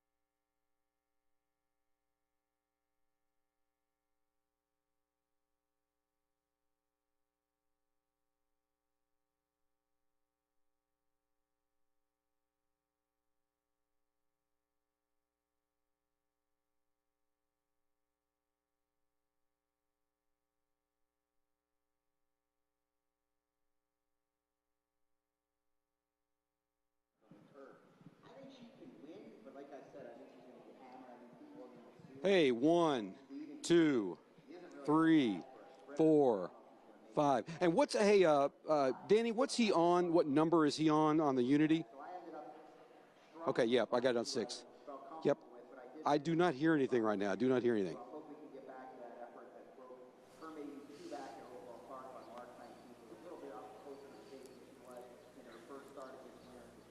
Hi, what's going on? Hi, what's going on? Oh, I'm Hey, echoing. Acacia, how are you? I'm I good. heard How are just you? fine. That was his speaker. Okay.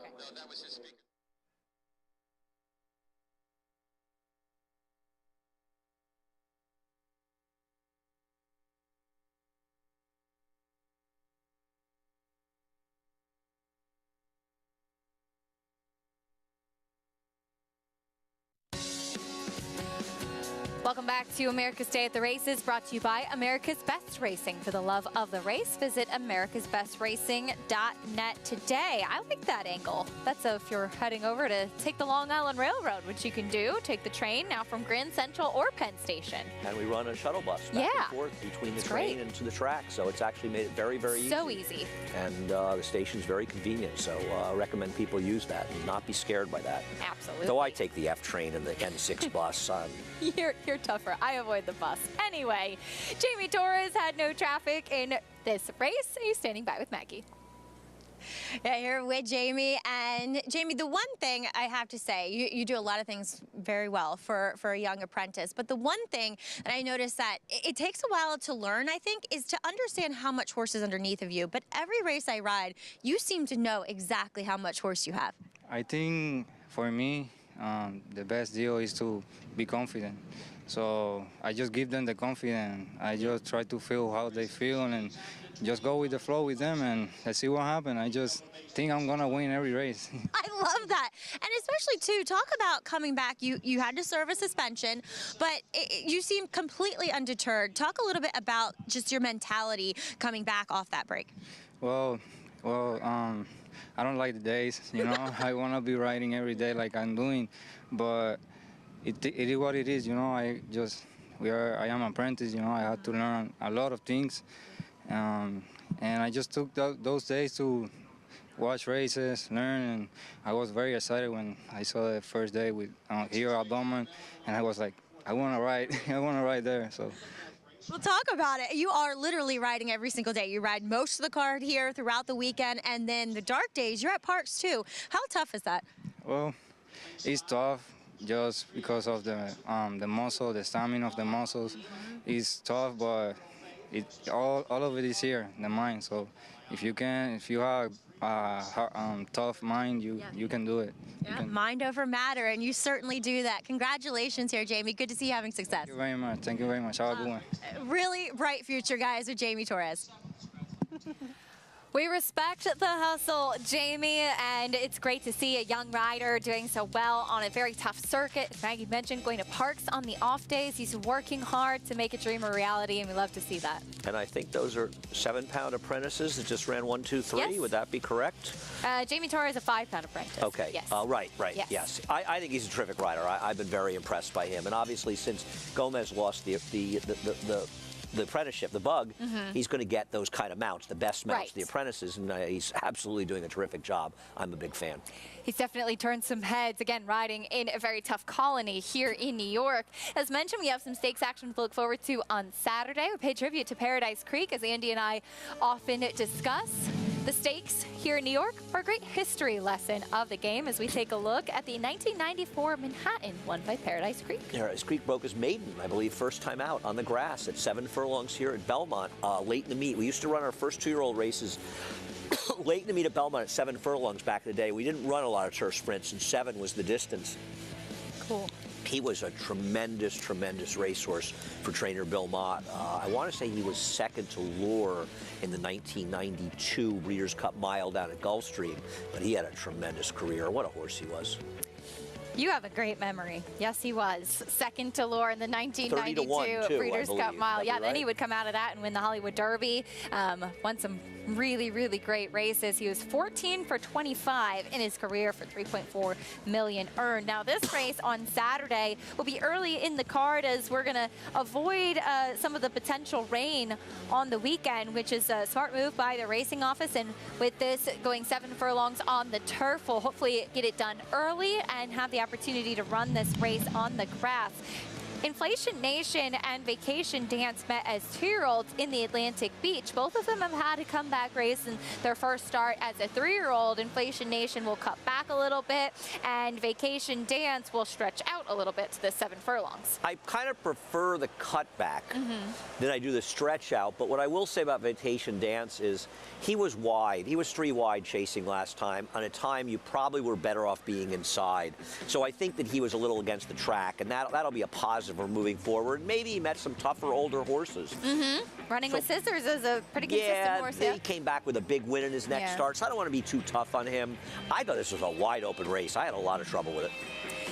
Yeah, this is an interesting one, that's for sure. The gray Vacation Dance, who was very promising as a 2-year-old, again, facing older horses and fellow New York breds in his first start back. Inflation Nation tried Stakes Company his first start back, but against fellow 3-year-olds going a mile, perhaps a distance that he doesn't necessarily want to do. But it's interesting, you have Charging, Brad Cox, new face, who ran a quick race going 5.5 furlongs to break his maiden last out. Yeah, and he was impressive doing it, but he didn't even get that big a figure. Won by a lot. And the comment of him being eased late, this is one that, well, we'll talk about if we show that replay, because I don't think it's the case. Eyewitness comes out of a huge win on synthetic at Turfway. And, you know, the general feeling, oh, synthetic and turf, I don't agree with that. I think it's 3 different surfaces. Yes, are turf horses maybe a little more inclined to handle the dirt? Maybe they are. Or do turf horses handle it better than they handle the dirt a lot? Yes. But I think they're very different surfaces. And he comes out of a turf race in his debut that came up slow. It was a 2-year-old race, and we've seen horses improve out of it. So he could be a better turf horse.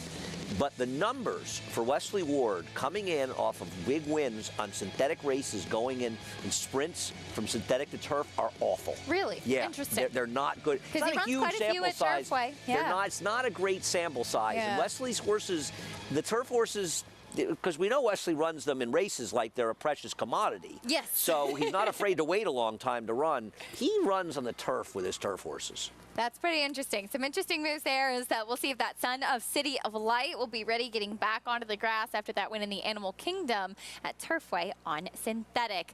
That is the Paradise Creek race 2 on Saturday at Belmont. We go back to race 4 here today. It's a 1 1/16 on the inner turf, $30,000 claiming race, non-winners of 2 in life.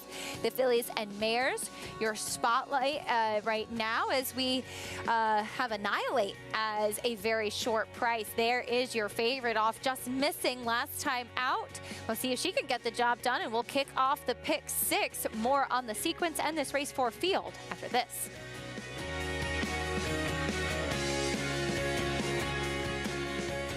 Warfront. This son of Danzig ranks among the world's elite sires.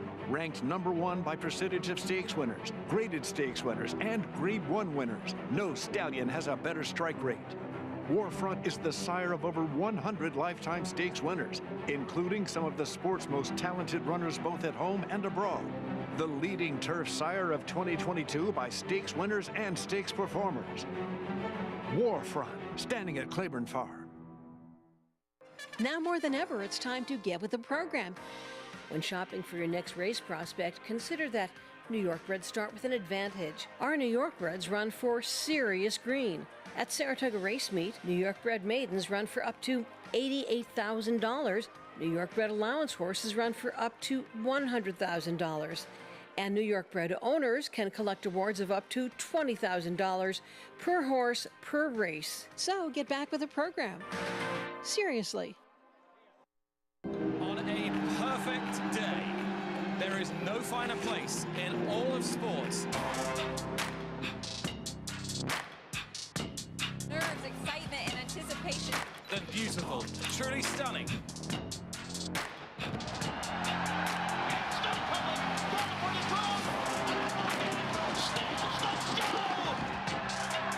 For the Breeders' Cup World Championships.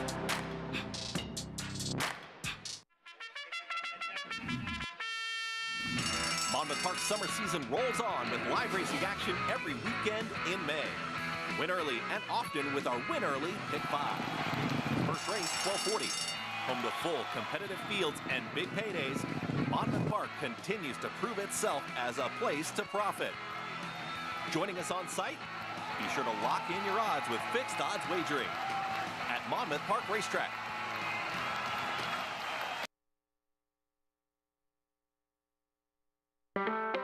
you ever wondered where racehorse names come from? Inside information. Seattle Slew. Secretariat. Zenyatta. How exactly do owners go about naming their horses? The Jockey Club Registry governs the daunting task of naming a racehorse. Andrew Chesser oversees the process of naming horses for the Jockey Club Registry. So I'm always quite keen to see names that are a good tip to the sire and or the dam. I'm remembering the Kentucky Derby winner, Authentic, is out of a mare named Flawless. Stakes winner, Stolen Base, is out of a mare named Running Wild. Stolen Base to win. We've got some that are good tips to the sire. Constitution has some good stakes horses named We the People, Independence Hall. Quality Road has Bleecker Street, which I find, as a native New Yorker, quite interesting. Or even ones that combine the sire and the dam. I know the nice stakes mare Rushing Fall by More Than Ready out of Otondo. Combine the sire and the dam. I know that quite interesting too. Like anything else, there are rules. You are limited to 18 letters. Punctuation and spaces count towards a limit. A name can also be rejected for being too close phonetically to another name. A different spelling doesn't change the fact that it sounds exactly the same. And again, we're trying to avoid confusion. How long is the name protected? Well, that depends on the horse's success on the track.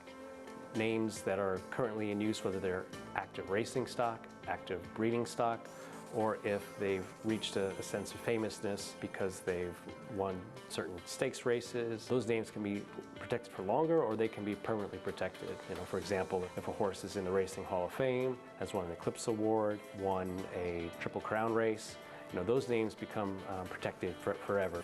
So there's a general rule of thumb that if a horse is over the age of 10, and in the past 5 years has neither raced nor been bred, and its name is not protected for another reason, that name can be re-released. You can still submit your name by mail or fax, but today, owners use the Jockey Club website or the naming app.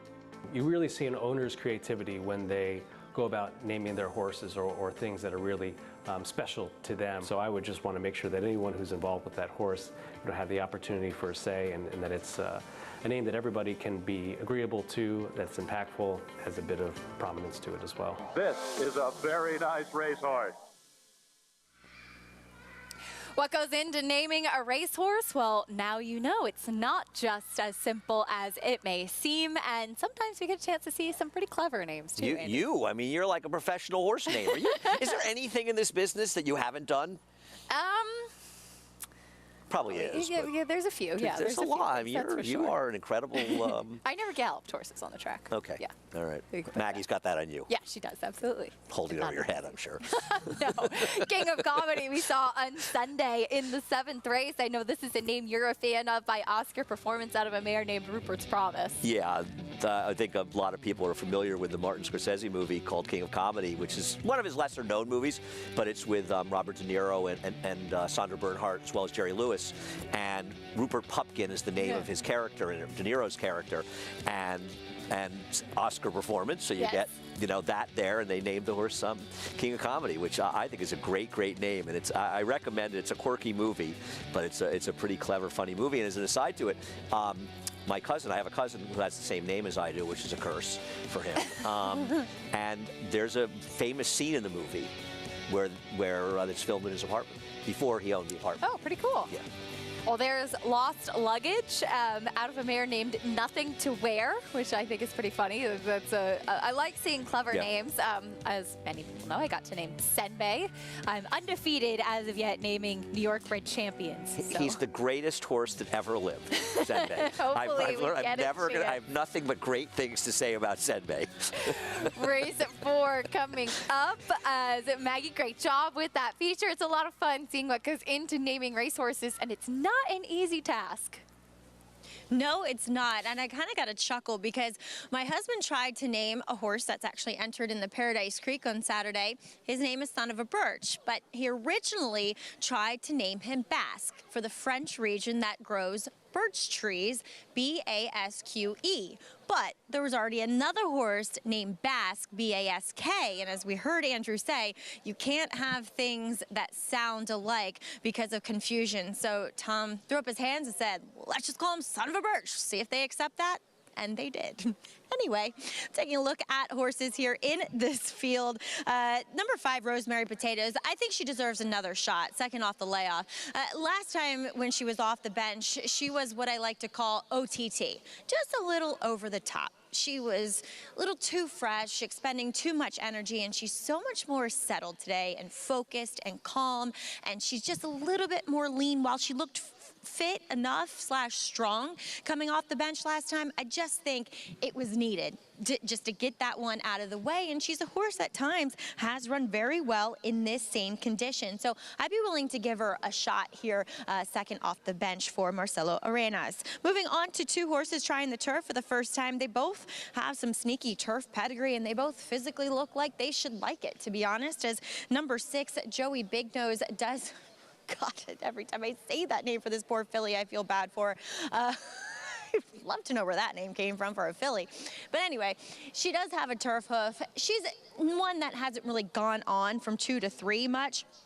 But, and while Union Jackson isn't the greatest influence on top, the dam did win on the turf. She ran some fast figures on it. She's great at stakes plays, and a half sibling did win on the turf as well with others to handle it. So I think this is the right move and switch of surfaces, as we'll also check in with the cleverly named Lost Luggage, as you guys were talking about. Palace Malice is a great influence, actually kind of in a sneaky way. You don't automatically think turf when you see his progeny, but they have handled it quite well. And while the dam was 0 for 3 running on it, is a half to a stakes winner on the turf. In the second dam, Rich in Spirit, she was a multiple graded stakes winner on turf. She has big hoofs, slack pasterns, and furthermore, what I like is that she's already shown maybe just a little tiny ounce of ability to run a touch on the dirt, whereas the rest of the family hasn't shown any ability to even stand up on the dirt. So there's every reason to believe that there's a major move forward with this filly as she switches to the turf for the first time here for John Service. She makes a great impression here in the paddock. She's very intriguing to me, Acacia. A fun name, and you mentioned that big pedigree at Maggie, Lost Luggage. Intriguing prospect getting onto the turf for the first time. As Maggie mentioned, on the female side, there's plenty of grass pedigree to go on, and we'll see how she handles it in her first start on the turf. No, you and I have been having that conversation up here even before they went to the paddock, that we both thought the Lost Luggage was an interesting player. And I think there's a couple of horses that are a little interesting.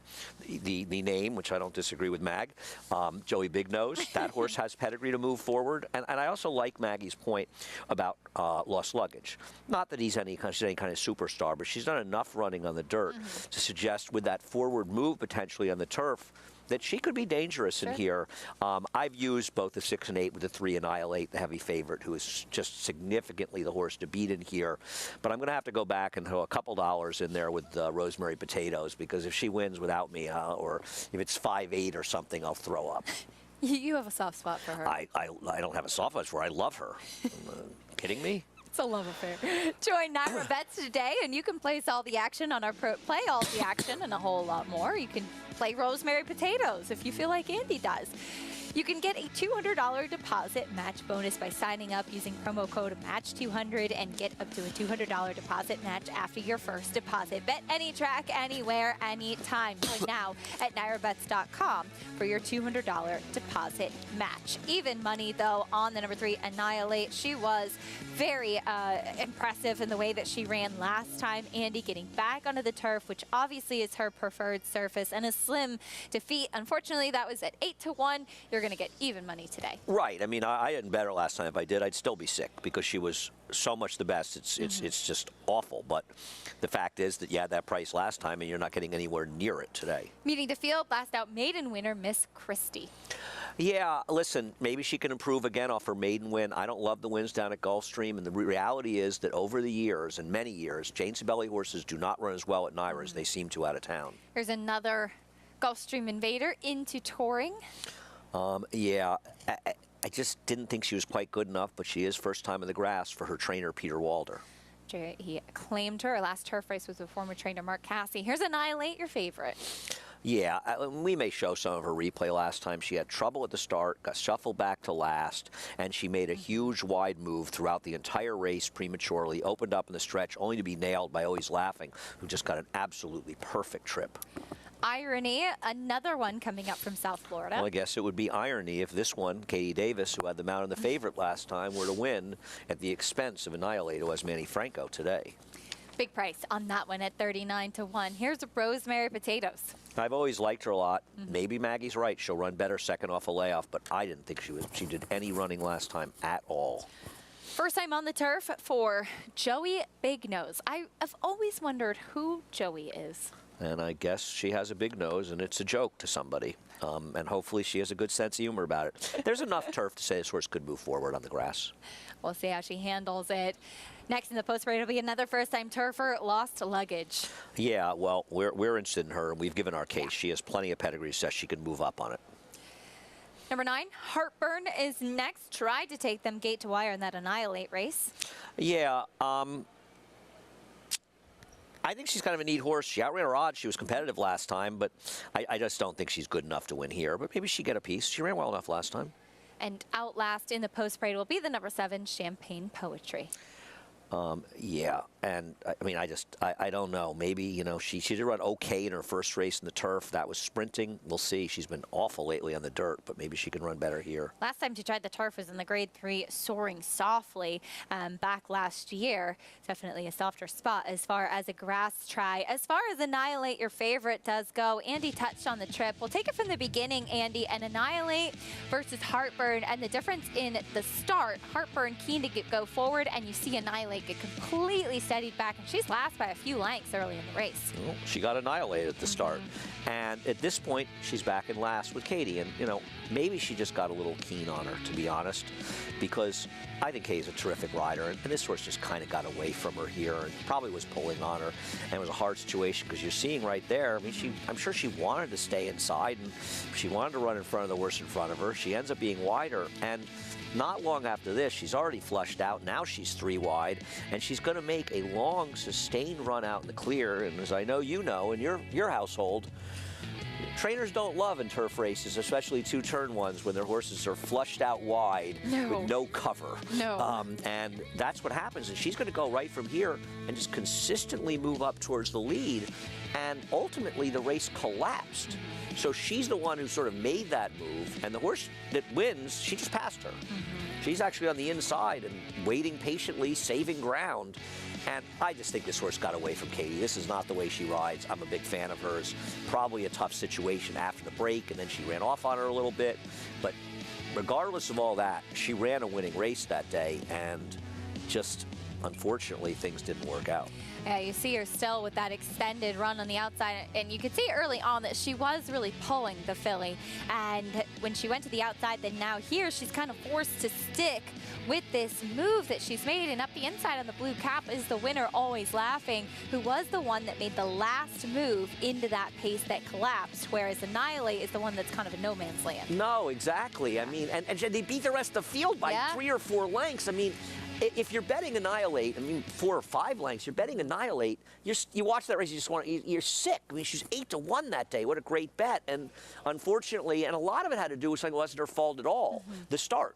The start puts her in that position, and I think that was the whole thing, that her running off a little bit. If that hadn't happened, if she had gotten a clean break and had different position, she probably wins this race. I mean, it's not that she has that much speed, but enough that she could have been a little bit closer, and it all worked out badly.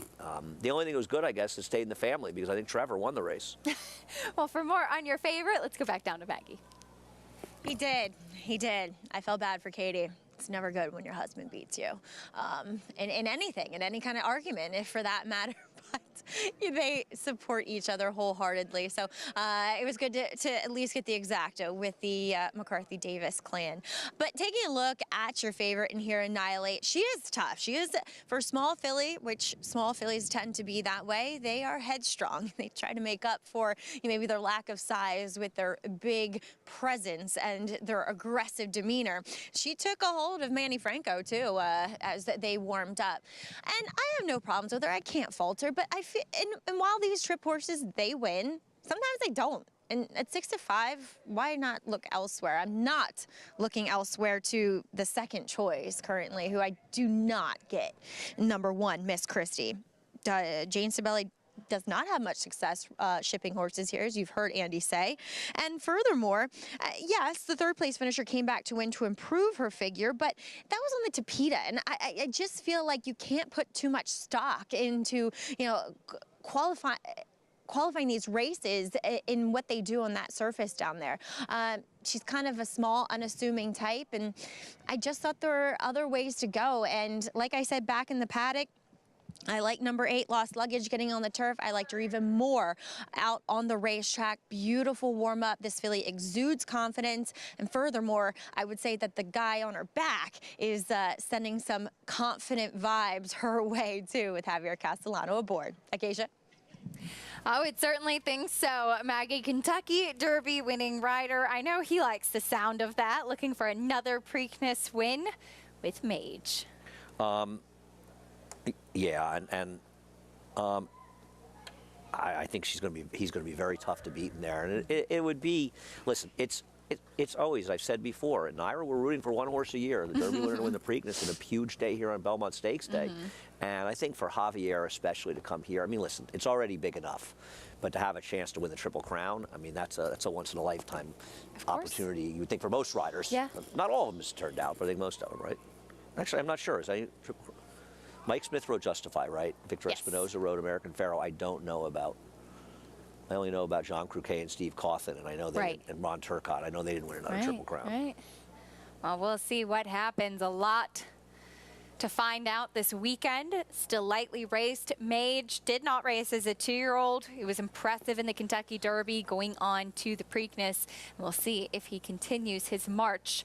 I think we're going to have about 80% of Venezuela at Belmont Park if he wins. 80% of Venezuela follows you and I on Twitter, so that's true. Good with we love that. it, and we so appreciate the best. it. Absolutely. Very passionate. It's great. Yep. Yeah. Absolutely. Loading in for race 4 at Belmont Park. John and Brielle standing by.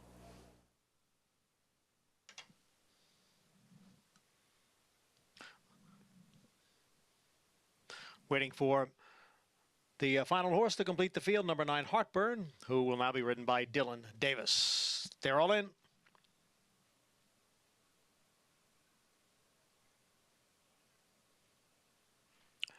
And they're off. Miss Christie broke well from that inside post, but quickly passed there by Rosemary Potatoes. And charging up on the outside is Champagne Poetry. Champagne Poetry quickly opening up on the field. Champagne Poetry has built a 4-length lead.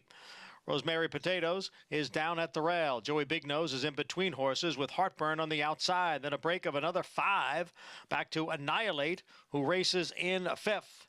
Lost Luggage on the outside is in 6th. Into Touring is in 7th, followed by Irony.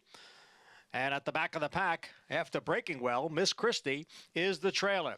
This field is spread out here going up the back stretch. The quarter went in 22 and 4/5 seconds.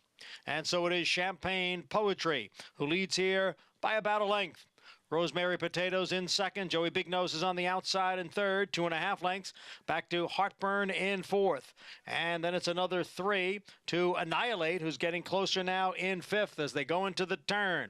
And now they have caught Champagne Poetry.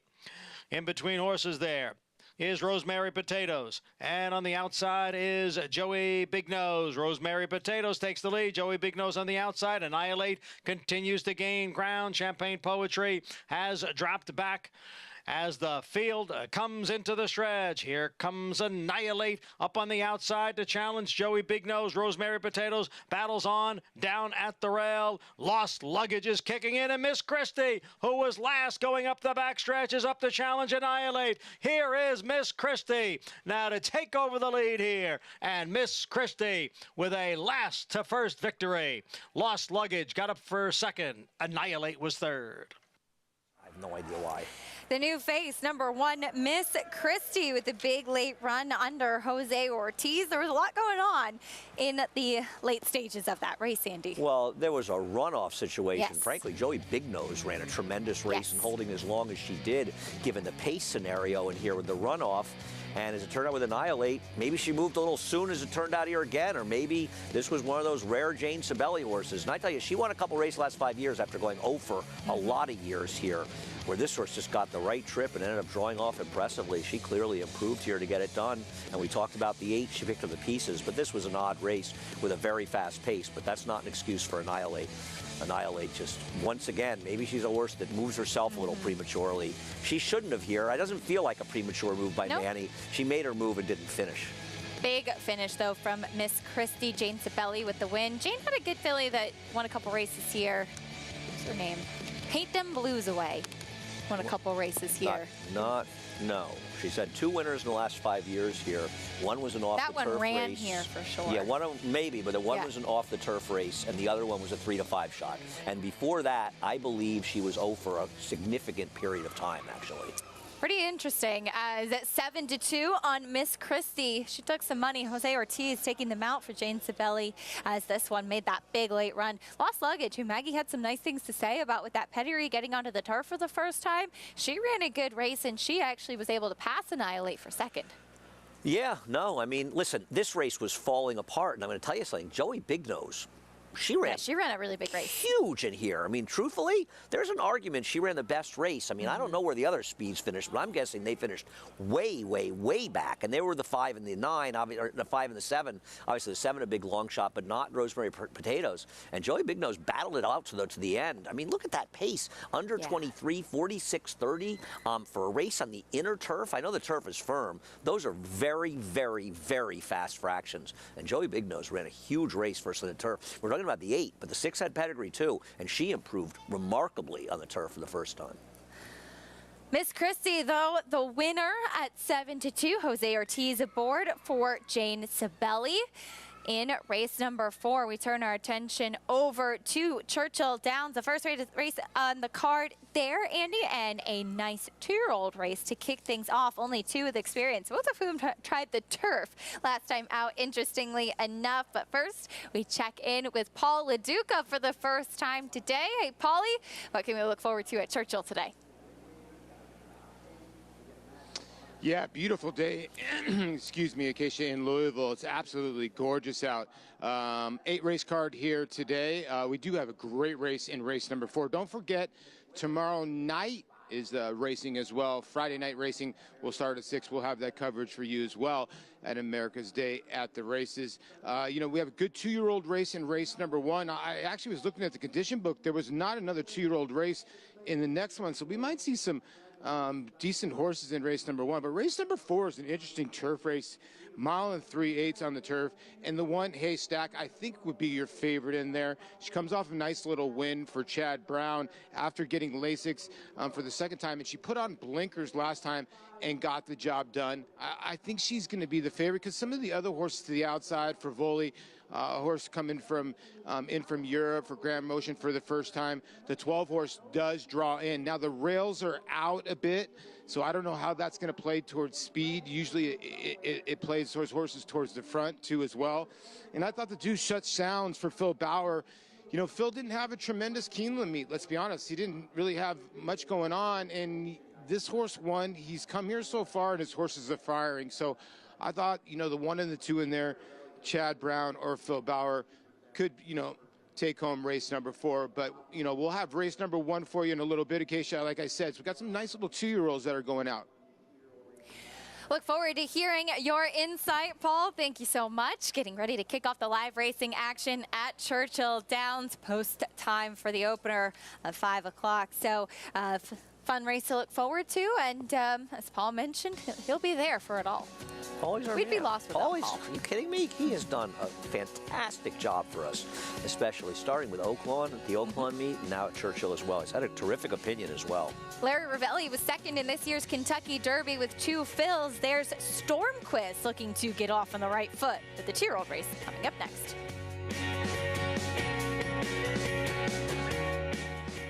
The Cross Country Pick 5 combines the best racing from New York with top races from around the country in one bet. Find it in your track menu and play this weekend. Races and free PPs posted at NYRA.com/crosscountry. RaceLens is the most in-depth product in horse racing with unique features found nowhere else. True odds, predictive analysis, and pace projection. RaceLens. It will change the way you follow horse racing and take your game to the next level.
We're back on America's Day at the Races. Glad to have you with us on this Thursday late afternoon twilight racing in the 4th at Belmont on the turf. First turf race of the day. In fact, it was the #1 Miss Christie who got the win.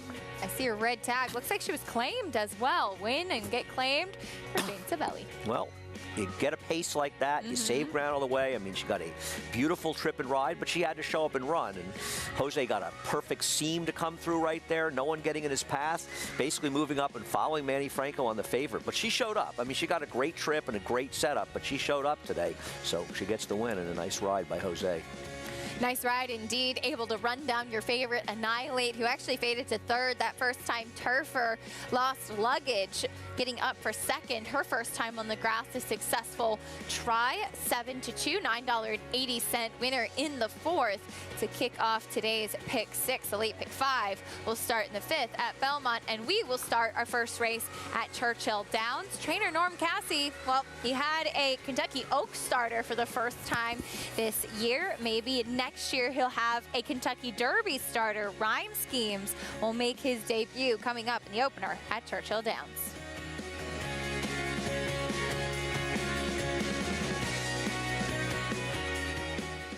Introducing a stallion, as top class as they come. In 22 career starts, he won or placed in 12 graded stakes, competing in 15 grade ones, earning over $1.7 million. His undisputed speed is evidenced by 7 100-plus buyer speed figures, a 3-time grade 1 winner, Raging Bull. Would you believe that champions weren't measured by rings, but by a crown? That the history books were written on dirt? That the greatest of all time was a horse? He is moving like a tremendous machine. Experience the magic at this year's Belmont Stakes as we honor the 50th anniversary of Secretariat's legendary Triple Crown triumph. Join the celebration at Belmont Park on Saturday, June 10th. Tickets on sale now at BelmontStakes.com.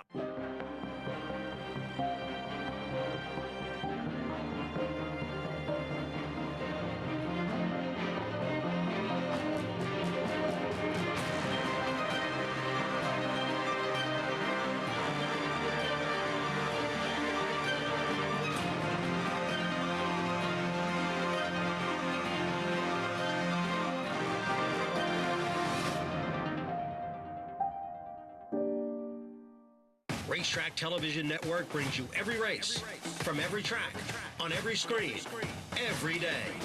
With monthly packages starting as low as $5, RTN gives you great value and access to more live HD streaming and race replays than anyone. Visit RTN.tv today to sign up and watch on almost any device, including Roku and Amazon Fire. RTN has packages that start at $5 per month.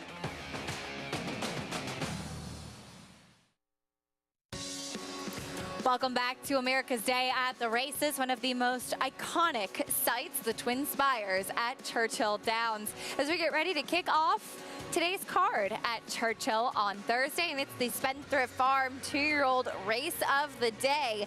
We're going 5 furlongs on the main track for the 2-year-olds, all first-time starters with the exception of 2 horses, both of whom actually tried the turf in their most recent start. Early Money and The Rush is on. As we take a look at the field right now, 5-2 on the 3 Wilson Q. Meeting the field though, Andy, works for me to begin. You better handle them to start, because I just very idiotically threw out my PPs, but I know where they are. I'll be right back. Okay, Andy's going to look for his past performances. Here's Early Money, who tried the turf last time out, is half to stakes place Old Town Road, who is precocious and a good dirt sprinter as well. So pedigree much more inclined to sprint on the dirt. Here's your current favorite, Wilson Q. The dam was over 6, this son of Constitution. 1 out of the 4 siblings was a winner, so there's not too much in the first generation as far as production goes. Lynn Cash sends out Trailing Monster, first-time starter by Tale of Ekati. This one coming in at a big price of 12-1 right now, wearing blinkers, pretty sharp on the track as well. Professional, as is to be expected with a Steve Asmussen first-time starter. Here's Gold Sweep. You good now? Yeah, I'm good. There's more turf, as I'm sure you saw on the dam side as well, though she did produce a couple horses that ran okay on the dirt. Second dam is Ginger Brew, in fact. Here's the number 6, Top of the Street. Yeah, this is all turf on the dam side, and I love the street bosses on the turf. Look for this one in a turf sprint somewhere in the future. Yeah, he's one I'm going to watch with interest moving forward. Here's one with an interesting pedigree coming up next, Stormquist, half to Cajun Breeze. I mean, and there's 4 to 5 runners in the dam that could run. Larry Ravelli shipping in with fast works. I thought this horse would be the favorite for sure in this race. I must think it's a negative you're getting 7-2 right now. Cajun Breeze, of course, a very talented sire standing in Florida. Here's Norm Cassie's first-time starter, Rhyme Schemes. The dam, another one. The dam was a turf horse. There's one horse, though, that ran okay on the dirt, to be fair. That was on a wet track as Not well. taking any Here's money the either. 9, The Rush is on, back to dirt. There is no hurry for this horse. This horse did not get the name because shown nothing. And the firster, Wilson Q, is the one who's taking the money right now. Yeah, that son of Constitution, Ray Lou Gutierrez aboard for Doug O'Neill. For more on these 2-year-olds, let's check in with Paul. Yeah, you're right here. The Doug O'Neill runner is taking all the money for sure. I mean, from the get-go, you know, from the start of the wagering, I don't think it was 45 minutes to the opening post, he was the favorite in the doubles. He was 6-5 at one time. He's now 5-2, son of Constitution. You know, he's been working over at Keeneland. I will say this, he was a tiny bit worked up a little bit, and he was sweating. It is a hot night, and they hosed him down a little bit. And, you know, I don't know if that's him or not, but the money keeps on coming in on the son of Constitution, like I said. You know, the 5 Gold Sweep, you know, Steve Asmussen struck with the first-time starter at Texas Bred last week. And, I thought this horse warmed up very, very well. You're getting 4-1 on that runner. The John Hancock runner, the 2, is very interesting because that horse was taking money, maybe because it's Siaz, I don't know. But the 5 Gold Sweep, you know, spied sound out of a Giants Causeway mare. It's got some foundation. I love that little 3 furlong drill. You know, Steve usually works him very, very slow. And listen, the 7 Stormquist, I think the whole world got to know Larry Ravelli because of 2 Phil's second-place finish and a great race in the Kentucky Derby. But a lot of people don't realize, you know, over my time, you know, I just turned 51. Over my time of been wagering, I would say he might be the second best when it comes to 2-year-olds to Wesley Ward. I mean, they pop out of the gate. This is usually his specialty, these 4.5 furlongs, 5 furlong sprints. And like I said, when I checked the condition book, there wasn't another 2-year-old colt race in next week's book as well. So, you know, if Larry thought this one was ready, this one ships in from Chicago from Hawthorne, the old school 2-year-old 2 furlong drills on the 7 Stormquist.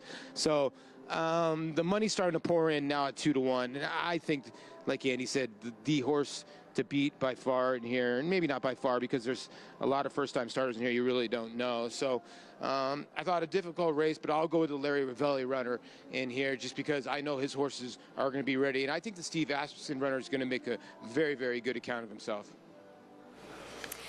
I'm with you, Paulie. Thank you. Stormquist now your favorite at 2-1. Larry Ravelli very good with first-time starters. And as you touched on, Andy, there's a big pedigree on this one. The dam has been a really nice producer, including Cajun Delta Dawn, who Dave Fox trained, and she was really precocious, very good as a 2-year-old down in Florida as well. Yeah, and with this money showing up now on this horse, it's the sign we were sort of waiting for.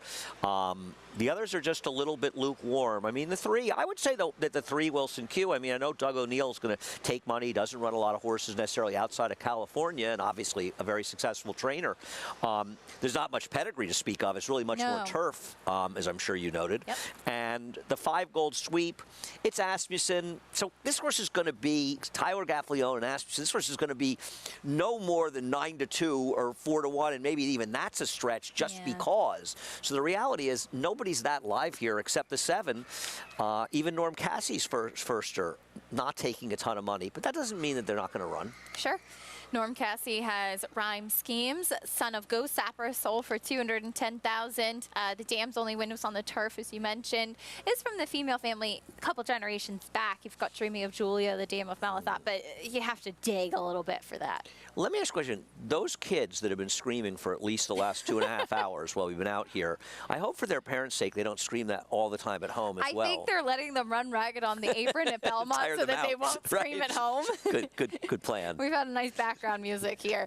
Loading in for the opener at Churchill Downs. The 2-year-olds in the spotlight are Spencer Farm 2-year-old race of the day. Larry Ravelli's Stormquist, currently your favorite, just acting a little bit green at the starting gate. Lots to take in for these 2-year-old first-time starters, and there he goes. Momentarily, we'll see starting gate crew giving him a couple little pats. And sometimes the gate can be the undoing of a horse that he's been very professional up until now. And usually that's Andy right in the front there pulling a horse into the gate. Oh, yeah, you know me. Believe me, if a track had me and a gate crew, they wouldn't get a single race off. A tough job, and we have so much respect for those who do that profession at the racetrack, making all these races possible. Number 2, Early Money, acting up a little bit in the gate. One more to load. We send it up to Travis Stone for the call, the opener at Churchill. There in the gate.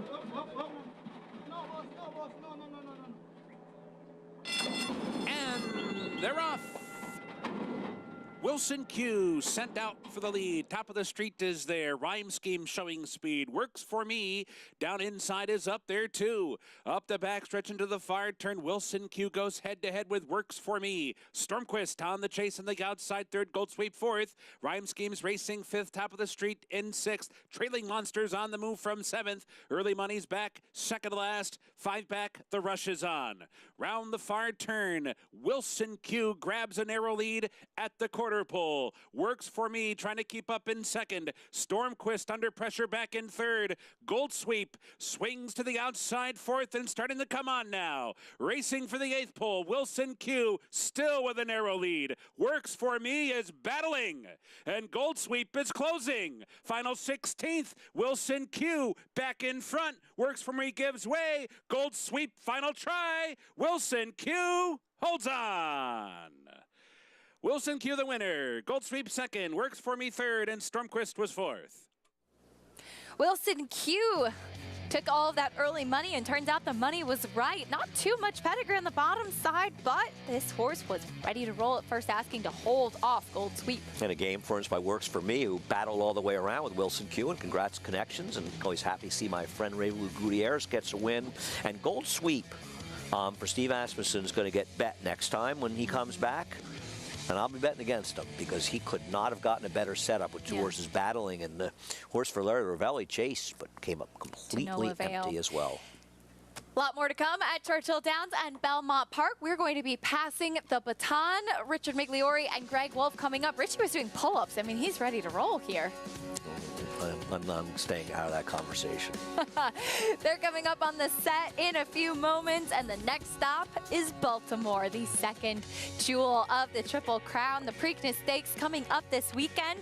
More discussion on the Kentucky Derby winner's chances after this.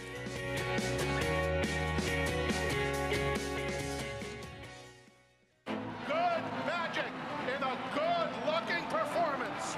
Cruises home in the Haskell Invitational. And it's a vintage performance by Vino Rosso in the Breeders' Cup Classic. Nest, much the best. Elite Power on the far outside, and Elite Power gets up to win the sprint. On the outside, it's Malafat coming to the wire. Who's it gonna be?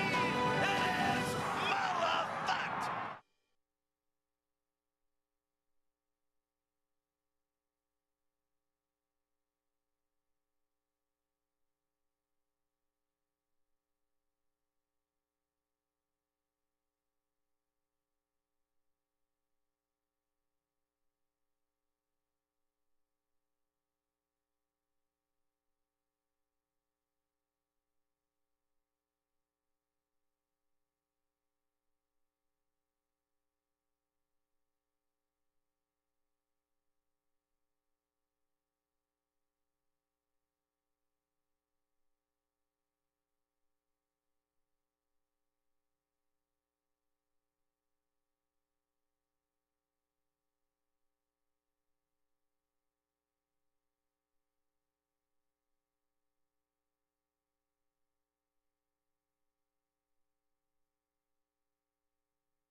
Welcome to continuing live coverage from Belmont Park, Churchill Downs, here on America's Day of the Races on our FS2 coverage. Greg Wolf, Richard Migliori taking over for the remainder of the card as they come through the tunnel. Race 5 approaching the 5-minute mark to post. And here's our post parade. We start with Rum Runner Ready. Yeah, Rum Runner Ready got a good inside draw under Trevor McCarthy. 3-1 favorite we'll see next. Up her sleeve. Bruce Levine trains. Javier Castellano on board. Yeah, for Jay Provenzano's Flying Peace Stable, your Derby winning rider, Javier Castellano. Bustin' Bullet, Eric Cancel. Eric Cancel aboard. I'm sorry, guys. My notes are a little bit backwards here. Got him. Okay. Manny Franco on Solib at 10-1. Yeah, from Mike Maker. This horse actually ran over hurdles 2 starts back, turns back in distance on the turf off the layoff. Hunch play for you and I. Bella Principessa, 4-1. We got a lot of Bellas in our life. Bella Principessa gets Flavian Pratt for Bob Caceres. They're going to shorten up in distance, too. Game Theory, huge price. 0 for 4 in the money on the turf. Yeah, big price here under a 7-pound apprentice, Omar Hernandez Moreno. Maddie's Grace, first time on the turf, was a win last time out to get a state-bred maiden claiming win. Yeah, real nice effort there and showed good speed, and I think could play out to be the controlling speed here, but a good draw from the outside. Turf debut for this long shot, Perfect Senorita. Yeah, actually a little bit of turf pedigree for a horse that's shown ability on the dirt. And Lola Flo, 6-1.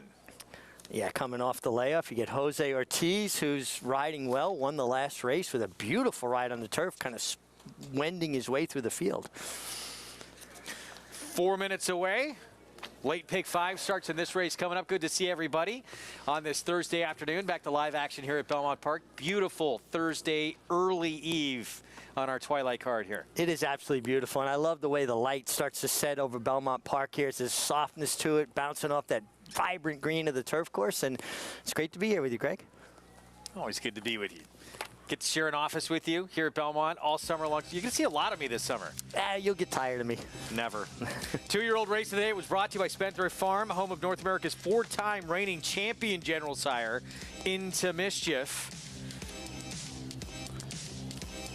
Wilson Q.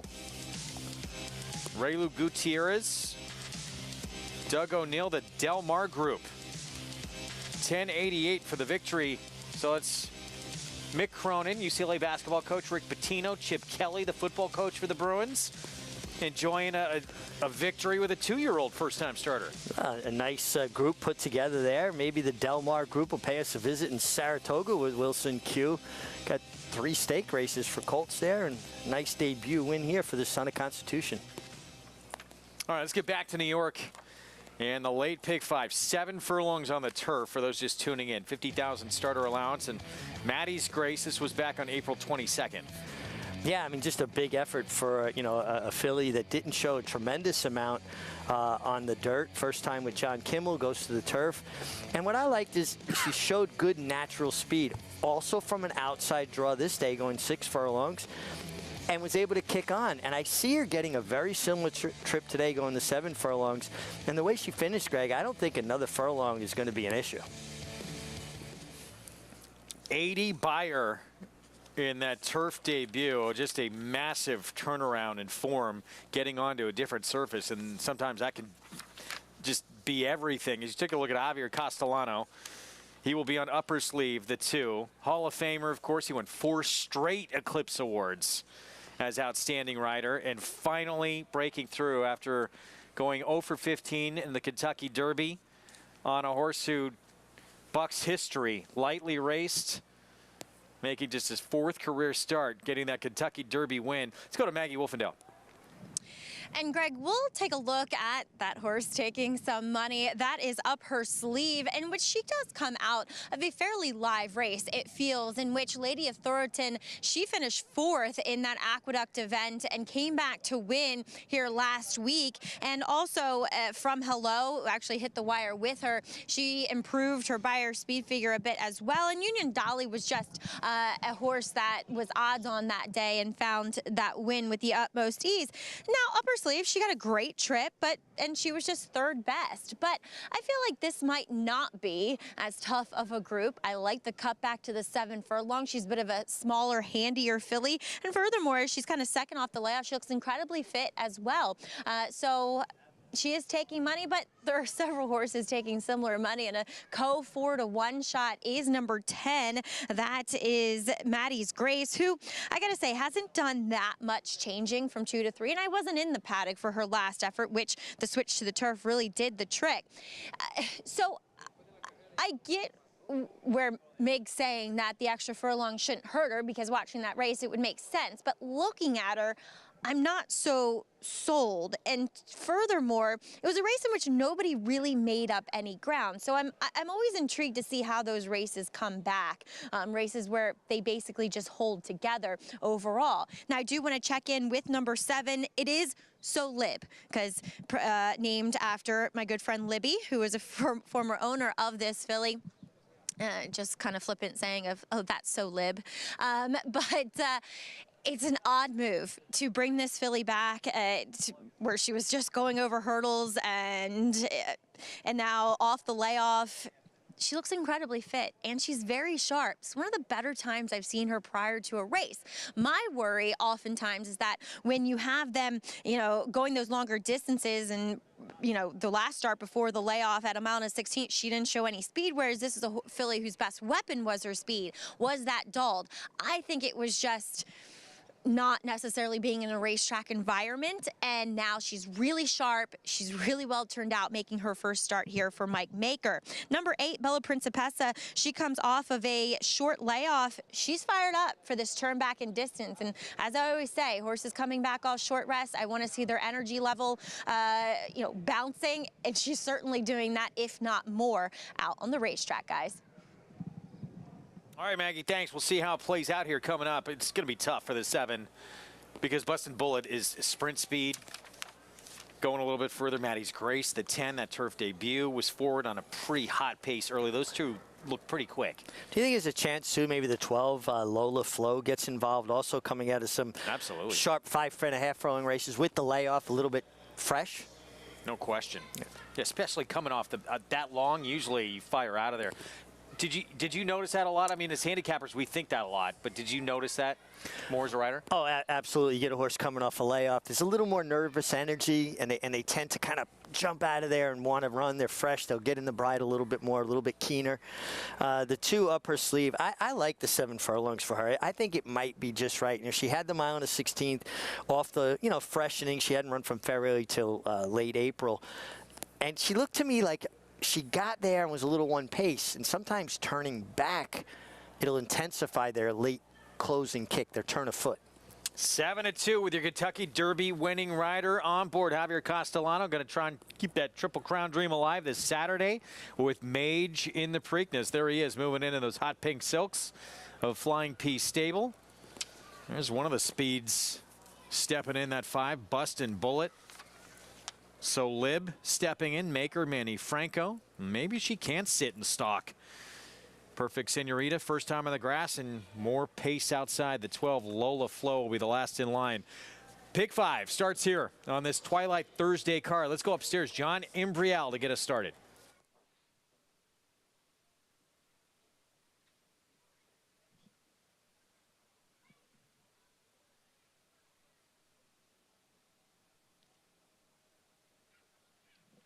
They're all in.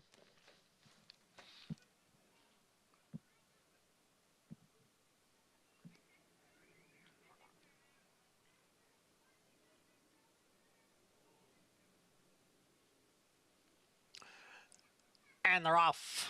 Lola Flo broke well on the outside along with Maddie's Grace. And now moving up is Bustin' Bullet. Bustin' Bullet, Lola Flo. Those 2 hook up. And in between horses is Maddie's Grace. Rum Runner Ready is down at the rail. Then it's Game Theory, who's next in 5th position, followed by Bella Principessa in 6th. Perfect Senorita on the far outside in 7th. The 2 trailers are So Lib and Up Her Sleeve. Lola Flo has gotten away here to lead by 2 lengths, the quarter in 22 seconds. It's Lola Flo on top here as they go into the turn. Lola Flo is the leader. Right behind is Rum Runner Ready, who's down at the rail. Maddie's Grace is on the outside. Lola Flo, Maddie's Grace takes second. Rum Runner Ready is down at the rail as Bustin' Bullet drops back, passed there by Bella Principessa, who's putting in a run on the extreme outside. And Bella Principessa's move is followed by So Lib, who has gained ground quickly. They come off the turn and enter the stretch. Here is Bella Principessa, Maddie's Grace towards the rail, So Lib on the outside. It's 3 of them across now with a furlong to the finish. And here is So Lib to grab the lead. Maddie's Grace continues to battle on, and then Bella Principessa. It is So Lib on to victory here. Came from well off the pace to get the job done by 2.5 lengths. Maddie's Grace was second, and Bella Principessa finished third. These connections, we see them get their picture taken a lot. Mike Maker, Jordan Wyckoff, Manny Franco, So Lib with the second win on the turf. And kind of a odd route to this 7 furlong victory here at Belmont Park. Ran at, at Far Hills last year over hurdles. Basically was eased after making a mistake over one of the fences. Came back to run on the flat, was beaten 33 lengths. Now the time off, turns back in distance. And you could see coming off the quarter pole, Greg, Manny Franco did this little look back to his right, like he wasn't concerned with the horses inside or in front of him. He knew he had them. It was this little imperceptible look back and kicked on and won nicely. Nice run from Maddie's Grace. Just came up second best. And I guess it was the 2-horse Up Her Sleeve. No, excuse me, the 8-horse Bella Principessa ran well, pressed the 10, just couldn't get by her. Wow, even with a couple of scratches in this race, a couple of them were big prices, but this one took no money from Mike Maker with Manny Franco. 12-1. Able to sit a nice trip and get a victory at a big number to start this late pick 5. Well, the prices for you when we come back. We'll talk Preakness on Saturday and what lies waiting for Mage. This man right here, Steve Asmussen, Heading to Baltimore with Red Route 1. Similar running style, likes to come from way off the pace and earned a trip to the Preakness with a stakes win at Oaklawn last time out.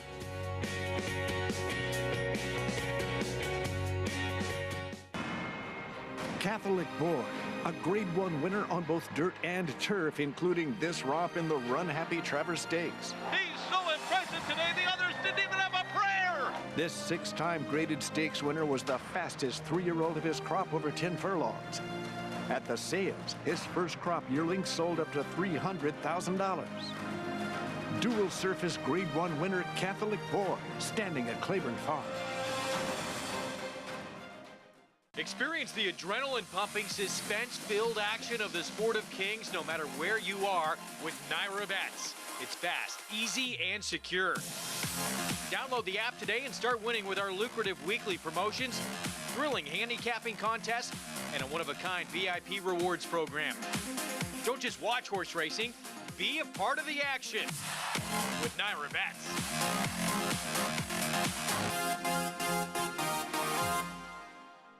Harris Farms, proudly standing Smiling Tiger, a triple Grade 1 winner, defeating Breeders' Cup champions Dancing in Silks and Emma Zombie, a leading California sire with over $9.7 million in progeny earnings, with 94 winners in 2021 and graded stakes superstars like Spice Perfection. Spice Perfection wins the Grade 1 La Brea. And Tiger Dad. Smiling Tiger, a leading California sire, standing at Harris Farms. It pays to be cow bred. There's a big, bold, beautiful world waiting to be explored by you and your friends, of course. But not just any friends, the best of friends. The kind of friends who let you do you. Because in this world, it's positive vibes only. And when you get in the zone here, you stay a while. These aren't just good times, they're the best of times. And your time is now. So come explore. Resorts World. We're back on America's Day of the Races on our FS2 coverage. It's brought to you in part by America's Best Racing. For the love of the race, visit americasbestracing.net. Today, it's usually a wild, wild scene of that infield in Baltimore for the Preakness. And the middle jewel of the Triple Crown coming up this Saturday. Can Mage keep that Triple Crown dream alive? Javier Castellano, Gustavo Delgado won 4 Triple Crowns in Venezuela. He's already done this several times over, trying to do it here in the U.S. Light group that's going to line up against him, but some new faces, including, so we talked about going to break, Red Route 1, who has a similar running style. Yeah, Red Route 1, I think that I elevate his chances because he gets the services of Joel Rosario, who to me is at his absolute best with this kind of runner. A horse that's going to make that deep close from, way back and make that last run. And I thought he would fit him last time in the Bathhouse Row. Now, this is a lot tougher. And originally, I didn't think there was a tremendous amount of speed in this Preakness. And the more I'm looking at it, I'm starting to come up with a bit more speed. I would have downgraded this horse if Disarm went in, because then Joel Rosario would have rode him. But the fact that Joel Rosario stays put here, I think this horse can come from out of the clouds and make an impact. Son of Gun Runner for Asmussen and Winchell Thoroughbred. See if he can make an impact. Second in the Rebel to Confidence game. Disappointing run in that Arkansas Derby, but it looks like coming into his own off that performance in that Bathhouse Row at Oaklawn. Yeah, I think he took a step forward there. And again, sometimes certain riders and horses really match up well. And Rosario on a deep closer like this, there's no panic in him. He's not going to use him early. He's not going to make any kind of a middle move. He's going to make that last run. Now, he's somewhat pace dependent, but like I said, the more I dig into this race, the more pace I'm starting to see. Who do you feel, you look at this field real quick, I know we're going to move on, get back to live action, but who does Mage, new face, most have to be afraid of? Well, I think National Treasure is very interesting from the rail with Johnny Velasquez, who, surprisingly enough, has never won a Preakness, right? But this horse has natural speed. He's trained by Bab Baffert, and he should be forward and get a good position. So Lib, 12-1. Mike Maker, Jordan Wyckoff, Manny Franco to start the late pick 5, making her 4-year-old debut. Yeah, 26.40, and I mean, she basically was eased her last 2 starts, one over jumps, then going a mile and a 16th on the Aqueduct turf course. Put away, comes in with a decent work tab, but looked a winner pretty much from the 3/8 pole out under Manny Franco. $8,400 early pick 5. On our way to that or better with that kind of start to the late pick 5. Here we go in the 6th. 1-turn mile on the main track. Allowance optional claiming field. Chad Brown with Fireline at 9-5. Lightly raced, but a dominant winner in start number 2. But it's got to deal with her stablemate, who's a 4-time winner in Tough Street. Yeah, Tough Street's got a lot more foundation and more experience, and she's won 4 races where most of the horses in here aren't as accomplished as her. But Fireline took a big step forward from her first start to her second start. Needs to move forward again, though, to tackle Tough Street. We'll see if she can do it as we head to Churchill Downs. Race 2, 7 furlongs, 10,000 claiming race, so all for sale for that price. Horses who've not won 2 lifetime as we take a look at Puglia with Luis Saez. Yeah, drops in half and gets Luis Saez from the inside. 6-1, Fast Gal, 2-back, 1 on Synthetic. That was her only win. Yeah, turns back in distance, and I like this for her. I think she might have found the perfect scenario for her. 10,000 suits, 7 furlongs coming off a mile and a 16th effort. Turn back in distance for this one as well. Beach Kitten, who was on the lead going longer last start. Yeah, and, you know, a horse that can be forward, going 7/8, has that foundation you're looking for, making a nice impression on the racetrack. 7-2, this is Tribal Spirit, Steve Asmussen, Philly by Connect. Broke her maiden for 20, ran back for 20, now a more appropriate spot for 10. I often feel when horses break their maiden for a tag, they're worth roughly half that if they've had experience.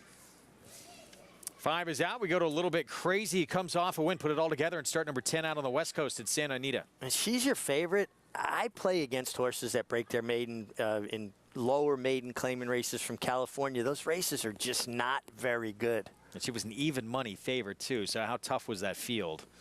7-1, Flores. It's been off since May of last year. Yeah, and a horse that can show some speed, has sprint speed at times, and comes off the layoff taking a fairly sharp drop in class. Her maiden win, though, maiden 15 at Keeneland. 2 minutes away, a race that's going to kick off the early pick 4 on this Twilight card under the Twin Spires. Let's check in with Paul LaDuca. Yeah, thanks, Greg. A difficult race here, even though it's a short field, the fillies in here. Because when you look at the 6-horse in here, a little bit crazy, like you guys said, you know, even money, just got the job done for high-profile Barn and Jonathan Wong, and it took the drop all the way down to 20. That is the lowest you can go in California. They don't have maiden 10 unless you go up to Golden Gate or if you go up to Northern California. So, you know, like Mick said, usually they're worth half. So we saw a Southern California horse, or at least connections with Doug O'Neill winning the first race. And this horse was buried in the exotics. This one for Tommytown Thoroughbreds. They've been in the business for a long time with a lot of Calbreds. And this one is a Calbred by Stanford. I tend to go some other places in here like you guys are too as well. Because, you know, you look at a lot of this field, everybody in this field has been in for the $10,000 tag or below. Even the 7 was in for $7,500, was claimed.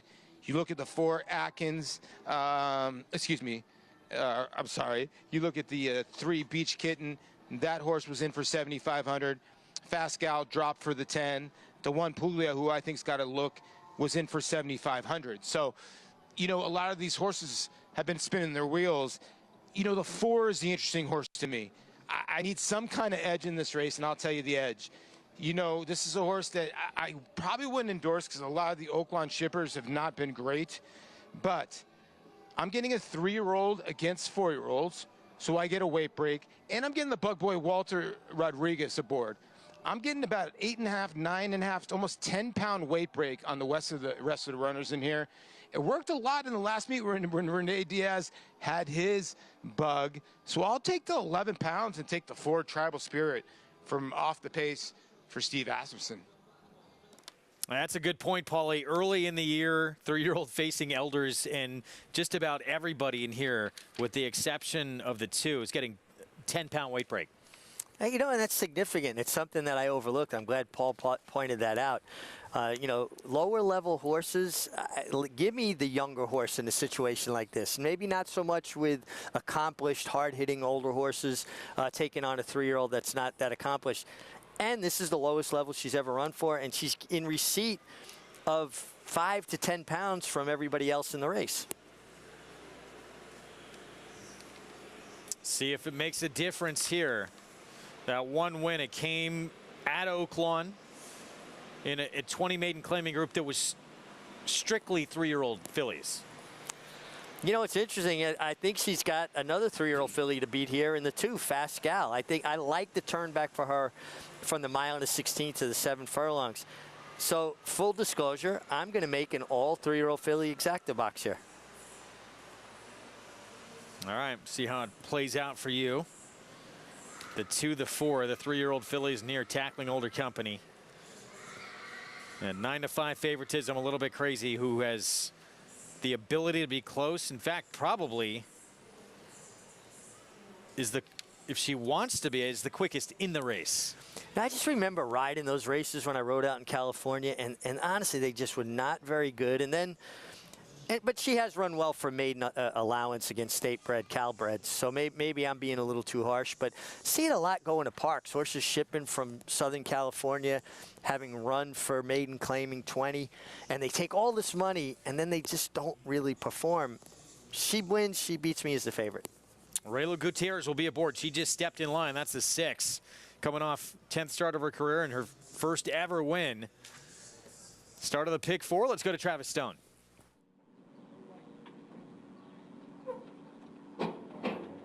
They're in the gate. And they're off.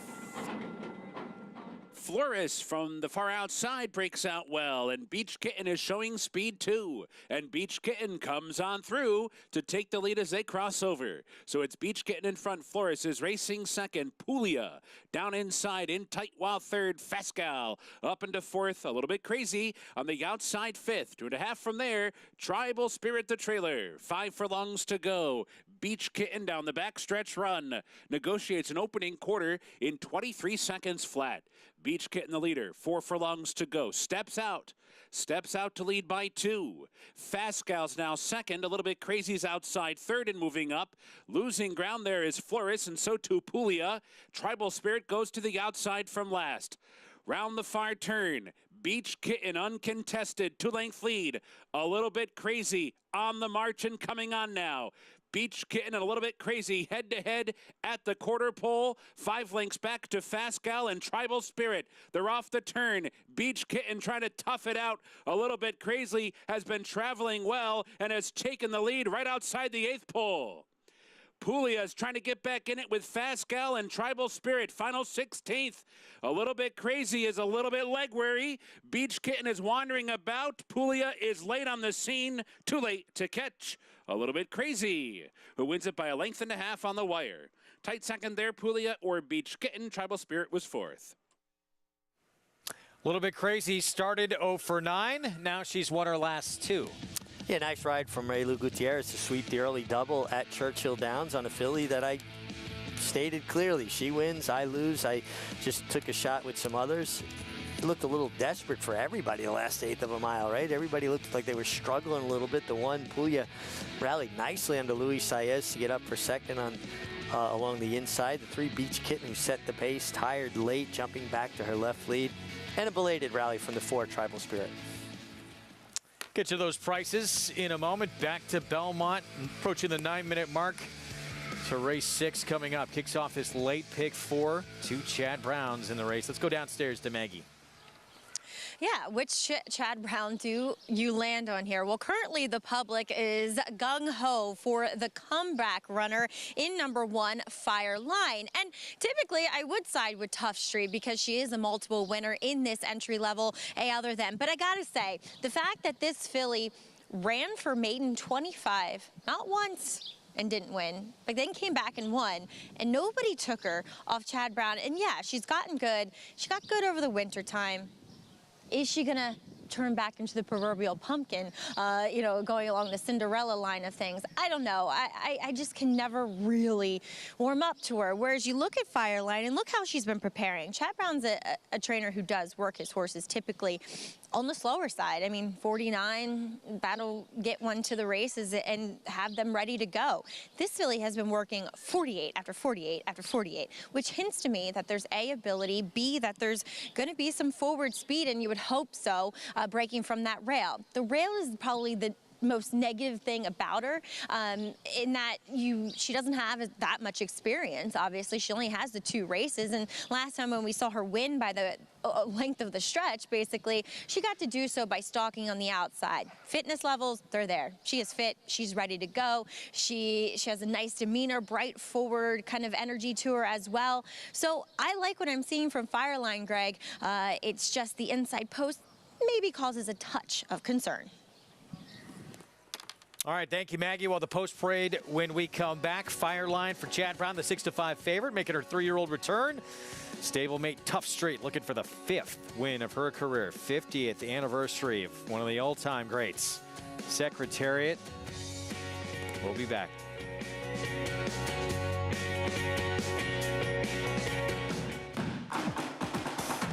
Global Campaign by 2, and Global Campaign will win the Grade 1 Woodward. It is Global Campaign holding on to the lead. Global Campaign. What the Peter Pan?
We're back on America's Day at the Races. Chad Brown talking over things with Flavian Pratt on the 6-5 favorite Fireline. You can play all the action, get signed up, started with Naira Bets. Promo code for new members, match 200, as you saw right there. Go to NairaBets.com, bet any track, anywhere, anytime, including the Middle Jewel, the Triple Crown, the Belmont Stakes, June 10th. We'll have live coverage on Fox this year, and everything else in between and beyond, including all summer long at Saratoga. Let's look at Fireline and that dominant start. Second start of her career after sprinting 6.5 furlongs on a sloppy track. She wins by 13.5 lengths. Yeah, I mean, she just crushed this field. Galloped into the stretch, got over to her right lead. Her stride is very typical of what we've seen from the small sampling, unfortunately, of the Arrowgates. Reaches out, head out, down a little bit, covering a lot of ground, and she just wins geared down for fun here. She's got a full sister, Thistle, who's a multiple winner, not maybe as talented as Fireline, but Fireline looked awfully good breaking her maiden. So short price. We'll see how she comes back, too. I mean, there is some question to that, but usually from this barn, they come back off the bench ready to roll. But you never know how they're going to come back from that 2 to that 3-year-old season. And Tough Street has already been racing. She's a 4-time winner already. Her stablemate, the 3. 2-1 second choice. I thought Maggie made a really good point, though, about the one Fireline and her work tab. Just a steady diet of 48 and change, 48-ish workouts. So basically, she's throwing down 12 and a fifth to every 8th, and horses with talent are capable of doing that. A little bit crazy. Comes from off the pace after going to gate to wire last time. So back-to-back wins coming in from the West Coast. to win for Jonathan Wong. Tommytown Thoroughbreds with Ray Lou Gutierrez back at Churchill. As they come through the tunnel, what would you use that time for coming through that tunnel? Well, just you're always checking, make sure your stirrups are right. You don't keep your stirrup lengths the same for every horse. Some horses are wider, so your stirrups are shorter. Some are narrower, your stirrups are longer. You want to kind of feel it out to the particular horse. You're tying your knot, Greg. When you tie your knot, you measure the length of the reins to the length of the horse's neck to where you tie your knot. It's not the same for every horse either. Even money now on Fireline as her gets set for a 3-year-old return. Yeah, gets Lasix for the first time now as a 3-year-old. Was a very impressive maiden winner over at Aqueduct. Could take a big step forward as well. She's facing all multiple winners in this group, including Lay the Groundwork, 3-time winner. Yeah, had been spending most of her career on turf and synthetic. Last time it rained off, ran well on the dirt. Tough Street 2-1 for Chad Brown. 4-time winner, consistent, 10 starts, 4 wins, 3 seconds, 2/3. Obviously a nice filly. Can be forward too, and with the 6 coming out, probably helped her cause. Here's Amity Island. Yeah, would be a surprise here. Her odds belie that. Amira Shishakli trains Toned Up, has Jose Ortiz to ride. I thought she was a bit interesting. I think if there's going to be an upset of the Chad Brown runners, this is your most likely upsetter. Yeah, faced a good one. Mama's Got to Run last time on dirt, 2 starts back, and then 36-1 outside with Vienna Code. Yeah, and Vienna Code just well beaten last time in the same condition, and this one might have even come up tougher than the last one. So here is the other, for now, Chad Brown filly with Dylan Davis, Tough Street, who has the recency, making her 4th start of the year coming up, and twice in her career she's put together back-to-back wins, including this March 3rd race at Aqueduct. And you could just see the way she cruised up, kind of made a long, sustained bid, and just a filly that looks like she has enthusiasm for the game. She really looks like she likes her job. She, shows up, she's got a serious demeanor, and just won nicely here. Something, and listen, I'm a big Dylan Davis fan, but Dylan's been struggling at this Belmont stand. He's only 2 for 31 with 10 seconds and 8/3. When a rider starts piling up so many more seconds, you start, a few of those could have maybe went the other way, and that's when you kind of feel like maybe a rider's slumping a little bit. See Dylan kind of break out of this and get to winning on a consistent basis. We'll get back to it. Let's take a look here at the 5 at 4-1. Toned Up, so Jose Ortiz coming off a race on turf, but has won on the grass, but has won a couple of times on the main track as well. We talked about that race against Mama's Got to Run. That was 2 back, who was shown talent. That was an allowance optional 62 claiming race. Yeah, she was far back and came with a run. Then they run her on the turf, and she has, run okay in the turf in the past, but that was a pretty salty race. Yukata, nice filly. Canisi's a nice filly. One's from Chad Brown, one from Christophe Clement. Put a line through that race. Her dirt races put her squarely in the frame here, and I like the switch to Jose Ortiz. Minute to post coming up. The race that kicks off our pick 4. Let's go back to Maggie. We'll check in with number 2, Lay the Groundwork, who I was pretty interested in her last start when it was rained off the turf for Mark Hennig. And she just looked like a filly that would appreciate the sloppy sealed going. I'm not so sold on the open, fast track that she gets here at Belmont. But what I can say is I do like her getting back to this flat mile. I think that's a much better distance for her. The front wraps do stay on for, again, another try here on the main track. And she's very energetic, very enthusiastic warm-up. I do like her from that sense, but I just worry that, and you only have the one other race to go on, and it was well back in early on in her career, and it was that Gulfstream going the 6 furlong, so maybe it was too short of a distance too. So I am on the optimistic side of things. But Meg, I want to ask you a question. You were talking about tying your knot in the tunnel and about the different lengths you'd put your knot. Were you one, because galloping horses, if there's a real tough one, I'd put the knot really close to the rubber, so, closer to their bit in case they would break your hold. Is that something you would do on a tough horse? Maggie, I absolutely would tie a shorter knot so that I had less leather. after the rubber, just for what you're saying, and have a bit more control. In the afternoon, I always tied a long knot. When a rider throws a hold, when they change their holds, that knot tends to bounce around. And I see a lot of riders make like this cone, and when you throw that hold, that cone hits you in the mouth. It's going to split your lip or bloody your nose. I would make a very long knot, so when I threw the hold, it wouldn't bounce up and hit me in the face, and I would never make that cone. A very kind of simple, almost slip knot, if you will, but a much longer knot or length for my reins in the morning than the afternoon. In the afternoon than the morning, excuse me. Was that just a lot of trial and error from you, or did you get taught this by guys showing you the ropes? Well, honestly, I learned like about tying my knot in the afternoon more and got a little bit more intense about it from Angel Cordero. You know, Angel, I watched how he did it and undo the buckle so it doesn't get hooked around your foot and let it, you know, kind of lie against the horse's shoulder. And in the mornings from older exercise riders, like Maggie was saying, making that shorter knot so you have less rein behind the rubbers. All the reins have a certain length of leather from the bit till about the middle of the rein, and then there's rubber grips help you get a hold of a horse and don't slip. And then there's so much after it.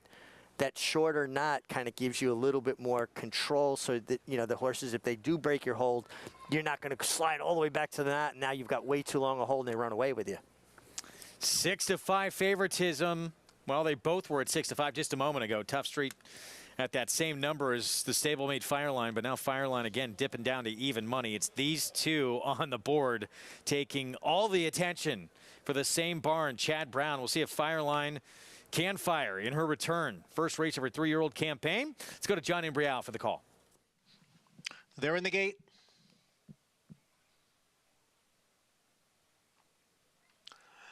And they're off.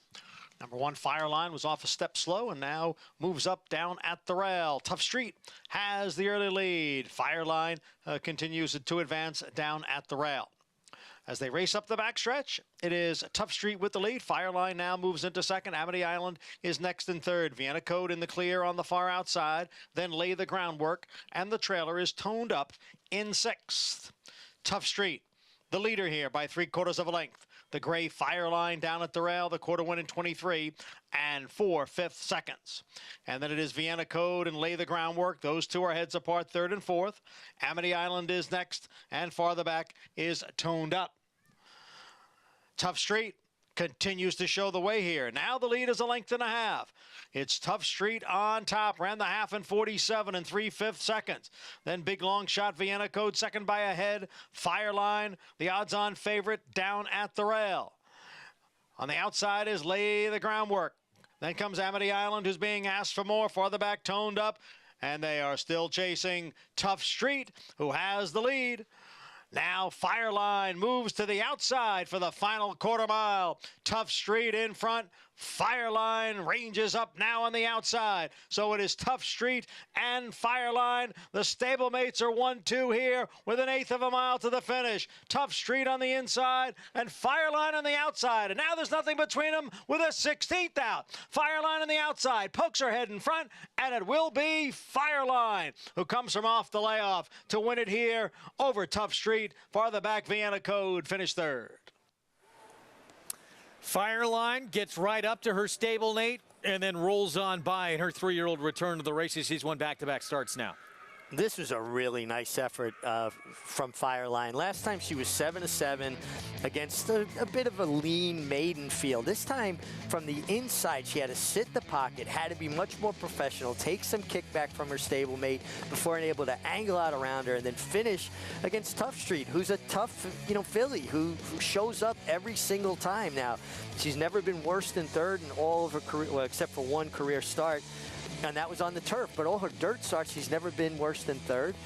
I thought this was a big step forward from Fireline from a professional standpoint and just showing a different dimension. You know, last time everything her own way, this time having to sit the pocket and take some kickback. I think this was a filly with a big future. I had no false illusions. I thought she was obviously the horse to beat. Took a little bit of a flyer with the 5 Toned Up, who did no running whatsoever. But this filly's got a future. This was a big step forward, even though she won by 13. And people say, well, she won by 13. No, this was a much better effort. Beating a pretty tough stablemate that we mentioned. Yeah, 4-time winner in Tough Street. And this is off the bench. First start of her 3-year-old campaign. She did that pretty easily. We're going to take a timeout when we return. Tom Amos spoke so highly of Hooser filly back at her tremendous 2-year-old campaign. Fell off a bit as a 3-year-old. Can she get back on track in the Black-Eyed Susan? We'll be back.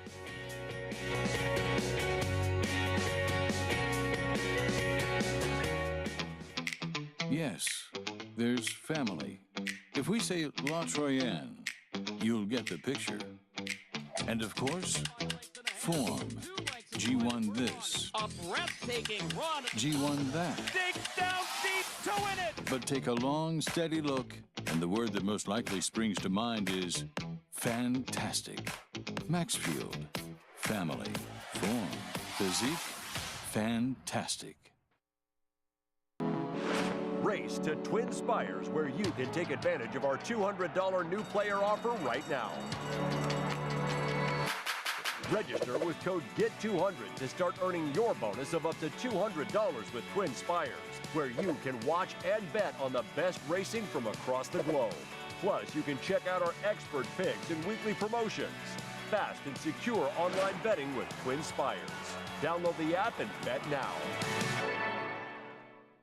Gunrunner is the sire of 6 Grade 1 winners from his first crop and currently ranks number 5 on the general sire list. In 2022, he led all stallions standing in North America by percentage of Grade 1 winners, percentage of Grade 1 stakes horses, percentage of stakes horses, and percentage of stakes winners. Owner Breeder Magazine wrote, 3 Chimneys is home to one of the most exciting young stallions in North America, one that is already eliciting comparisons with Danzig and Mr. Prospector.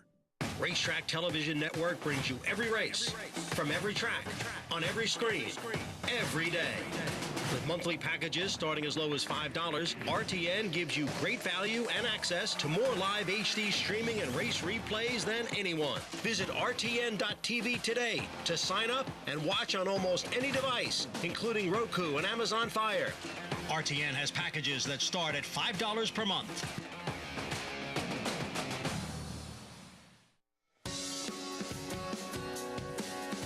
You're watching America's Day of the Races on our FS2 coverage on this Thursday Twilight card. It's brought to you in part by Hillendale at Alapa. Thanks for being with us. We just saw stablemates for Chad Brown run 1-2 in this 6th at Belmont. No doubt about who was best.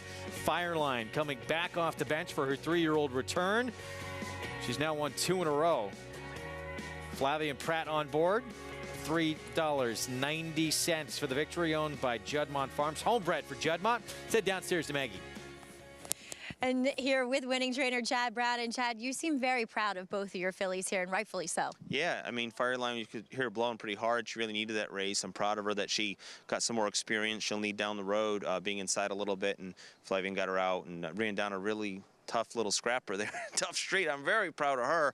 I mean, she threw rights and lefts all the way to the wire. Well, talk a little bit about her. I mean, you ran her for 25 up in Saratoga. Nobody took her, but it feels like the light bulb really went off when she won that first race. She had us all confused. At one time, I thought she was a turf sprinter, and it goes to show you that they can fool any of us. So she always worked good, but never really ran to it. So we're about to give up on her, and thankfully no one took her that day. And after that, we just started to stretch her out. I think that's really the key. And I'll tell you, Dylan's gotten along with her really better than anyone. He puts a lot of work in the mornings and in the afternoons for us, and he gets the most out of that filly. Talk a little bit about Fireline, though, a filly that is out of a dam that you trained to a graded stakes winning performance in the Barbara Fritchie and High Ridge Road. What are you hoping to accomplish with her as the year rolls on? You know, she's a beautiful blend of the two stallions, Arrogate and Quality Road, having had some good of both. And I think she's a mile and eighth, mile and a quarter down the road. I mean, we'd be dreaming about the Alabama, really, for a race like her. She's got a little ways to go, but I've always thought that of her. And, you know, I got to thank the team at Juddmonte, a homebred, and really, we gave her some time off last year, and it took us off the Oaks Trail, but it was a tough decision to make. Minor problem, but they did a great job of sending her back better than ever. Well, Chad, congratulations here. Good luck with Bahamian Club a little later, trying to pull off another one off the layoff, and also Blazing Sevens on Saturday. Thank you very much. All right, Chad Brown, 1-2 here in the 7th, guys. Alabama aspirations with Fireline. Look forward to that potentially coming up this summer at Saratoga. Well, father certainly enjoyed a 1.25 miles in Saratoga, and the Travers ran the fastest 1.25 miles ever run in that historic venue. First Travers I was at Saratoga for. Pretty good one to see. That was your first one? Yeah. Wow. $26 start to this late pick 5. Odds on, Lake 2, Fireline. Long way to go. Still 3 legs remaining. And up next on the card, guess who's back? 7 furlongs, bounce optional 80 race. We'll get to it following C. Third in the Breeders' Cup Sprint back in 2021. Haven't seen him since the Cigar Mile of that year. Will be coming back. We're post-parade race 3 here at Churchill. This is Mr. Sharpie, 7 furlong, 40 claiming race. One dirt race was very good. Then he ran twice on synthetic, and I think it dirtied up his form a bit. Frogtown, Corey Lannery aboard at 3-1. Yeah, just race 2 back. Certainly a good enough effort to put him right there in the frame. Tom Amos, his main man, Edgar Morales aboard, coming off a maiden win at Delta Downs. Yeah, I don't know how to, correlate that Delta Downs form to Churchill, but Tom Amos, and he drops in class off a maiden allowance win. Riley Mott, son of the Hall of Famer Bill Mott. Atkins. Turning back in distance, I think that certainly will help this horse's cause. I'm not sure he wanted that 1 1/16 last time. Big scratch with the 5 coming out. That was a major player in this race. Might have been the favorite. Big Beamster, 24-1. We'll see next. Yeah, another horse that's turning back a little bit in distance, but would be a bit of a surprise. Last time he won was for 30. Odds on Tony. Here he is at 9-2. Kenny McPeak trains. This is who I like. I think this horse wants to be a 1-run sprinter, and I think the 7 furlongs is going to suit him perfectly. Chambers Bay, 26-1. Blinkers come off. Just feels like he'd have to get faster. His one synthetic race was okay. His dirt race, he really didn't show much. Yeah, he didn't show really anything in that dirt start. Maybe just does not like the dirt. We'll see. He gets another chance on it today. And then even money on Speed outside Devil's K. And I think this is the main and controlling Speed here from the outside. Taking all the money, too. Short price with Saez. Let's go to Paulie. Yeah, confusing race, guys. It really is, because you got a bunch of geldings here that are going all different ways in here, and I really don't know which way to go. If you read the conditions of this race, it's a non-winners basically 2 lifetime, unless you had won before March 18th. So there's 3 horses in here that qualify basically for that, and 2 of them are the 4 and the 6 in here, and they're not really getting played in here. Where the 2 Frogtown falls right under that line, won a second race on February 20th, and if you look at the top, it says March 18th. So this horse falls right under the condition, about 20 days. So I do think Frogtown is the horse to beat for Alexis Clare, who's a very, very good trainer in here. The one, Mr. Sharpie, I thought this was a sneak horse in here. Michael Tomlinson, when he drops his horses, they're, no pun intended, usually pretty sharp, and they're usually on the engine. I'm thinking Joe Rocco sends from the rail here. You look at the obvious debut, and the horse did go gate to wire at 2.5-1 at Louisiana Downs. So gonna have to step it up a little bit, but maybe can Speeds pop this field, especially with the scratch of the 5. A lot of the money going to the 9 on the outside, Devil's K. We've seen a couple California horses win so far. Now are we gonna see a Florida shipper? This one for Louis Ramirez. Been showing some speed. Now, I would think a lot of people think this horse is gonna pop towards the front end and maybe carry him around here. I don't know. I think the 1's got enough speed to stay up a lot closer. And I think the 1 is kind of the horse to beat in here. Although the 1 is maybe the horse to bet, I do think Frogtown is the horse to beat. All right, Paul, here's the one he was talking about, Mr. Sharpie. So 2 synthetic starts. Don't get you too excited, but the debut, the only start on dirt, we're running on a dirt surface here, wins first time out from the rail, showed speed, and won. Well, you win by 5 lengths, gate to wire, going 5 furlongs. I don't care where it is. You're a quick horse. Yeah, and show that kind of speed first time out as a 2-year-old and wire a field. I don't care where it is.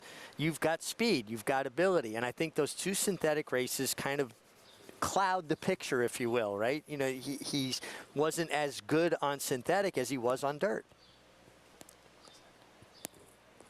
4-5 favorite, the 9 outside though, with Luis Saez rider change on Devil's K or Key. Good Magic 3-year-old. Yeah, Yoel Navis, the apprentice, off of his mount. So it should be noted too, he would have carried 111 pounds with the apprentice rider aboard. Now he'll carry 118 with Luis Saez aboard from the outside. And we know Saez, whenever he has the opportunity, he wants to try and be aggressive. So he's going to be forward with this horse. He's a rider that believes in position, believes in getting his position going forward. And we'll see the 8 getting another shot. Did not run really a step on dirt last time out. Tougher spot. There he is stepping in. Showed ability on synthetic first time out, but a huge price. We're set for the 3rd. Derby City 6 begins here. Let's go to Travis Stone.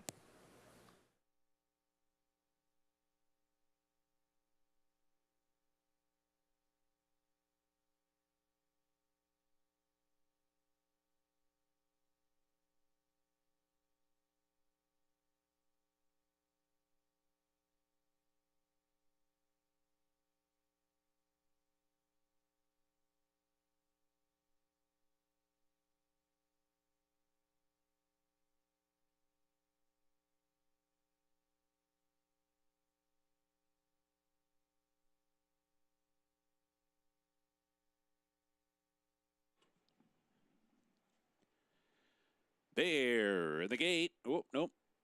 Devil's K backed out. Back in. Ready.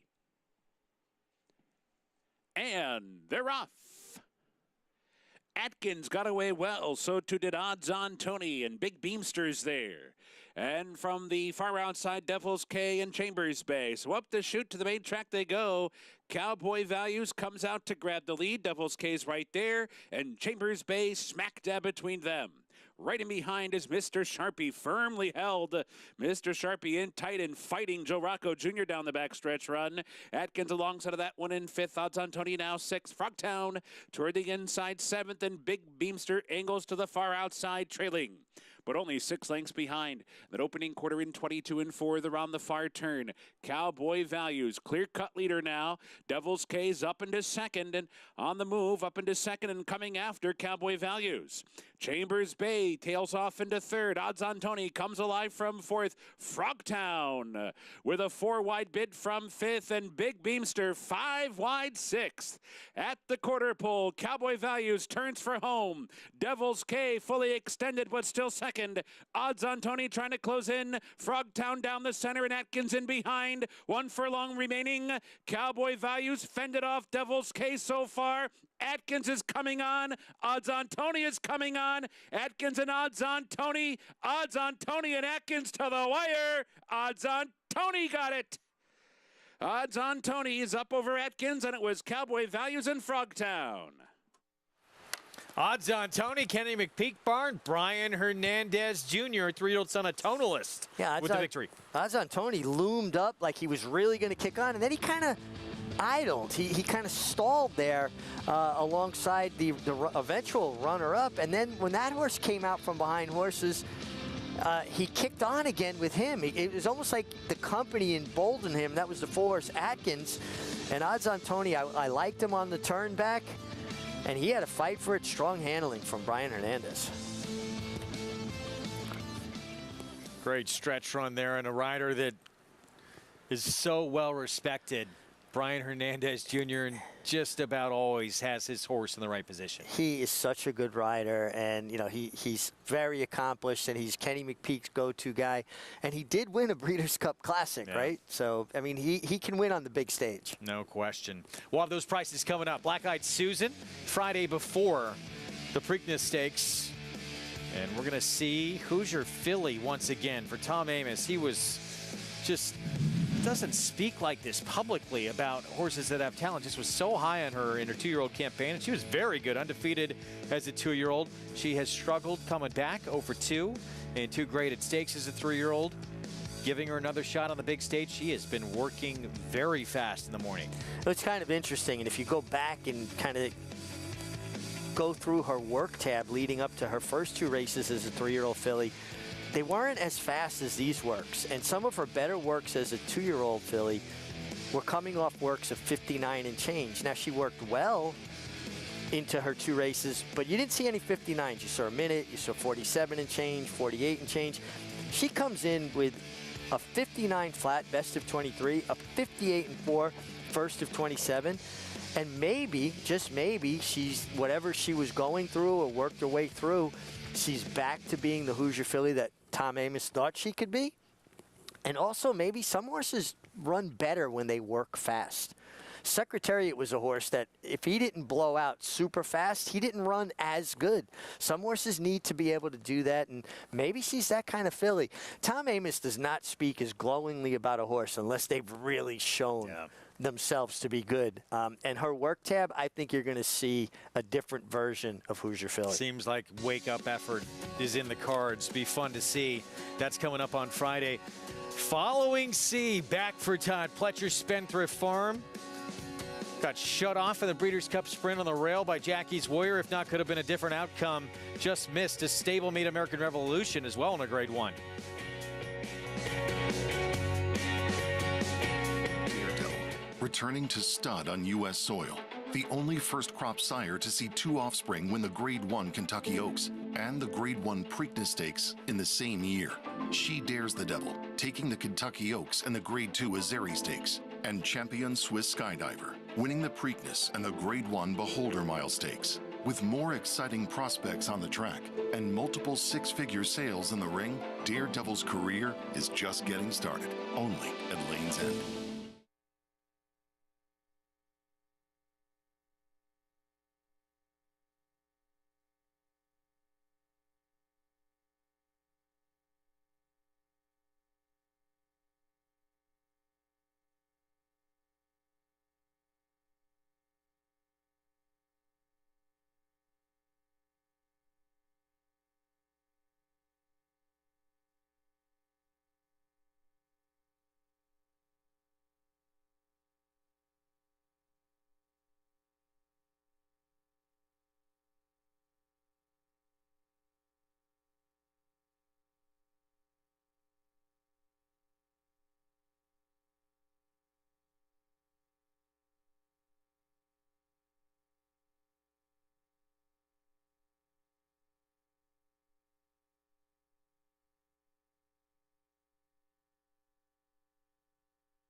America's Days of Races on our FS2 coverage. It's brought to you in part by legendary Claiborne Farm.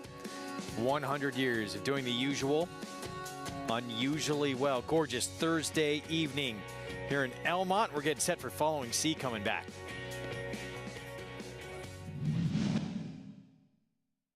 It is Following C who has the lead here. Firenze Fire, good effort on the outside. Baby Yoda is down at the rail. The half won in 45 1/5 seconds. Following C has now opened up here. It's Following C in front by 3. Then Firenze Fire, Baby Yoda, and good effort. Following C pouring it on here in the stretch. Impressive to win the Grade 2 Vosburg. What a horse. I mean, this seemed like huge things ahead for him after that performance.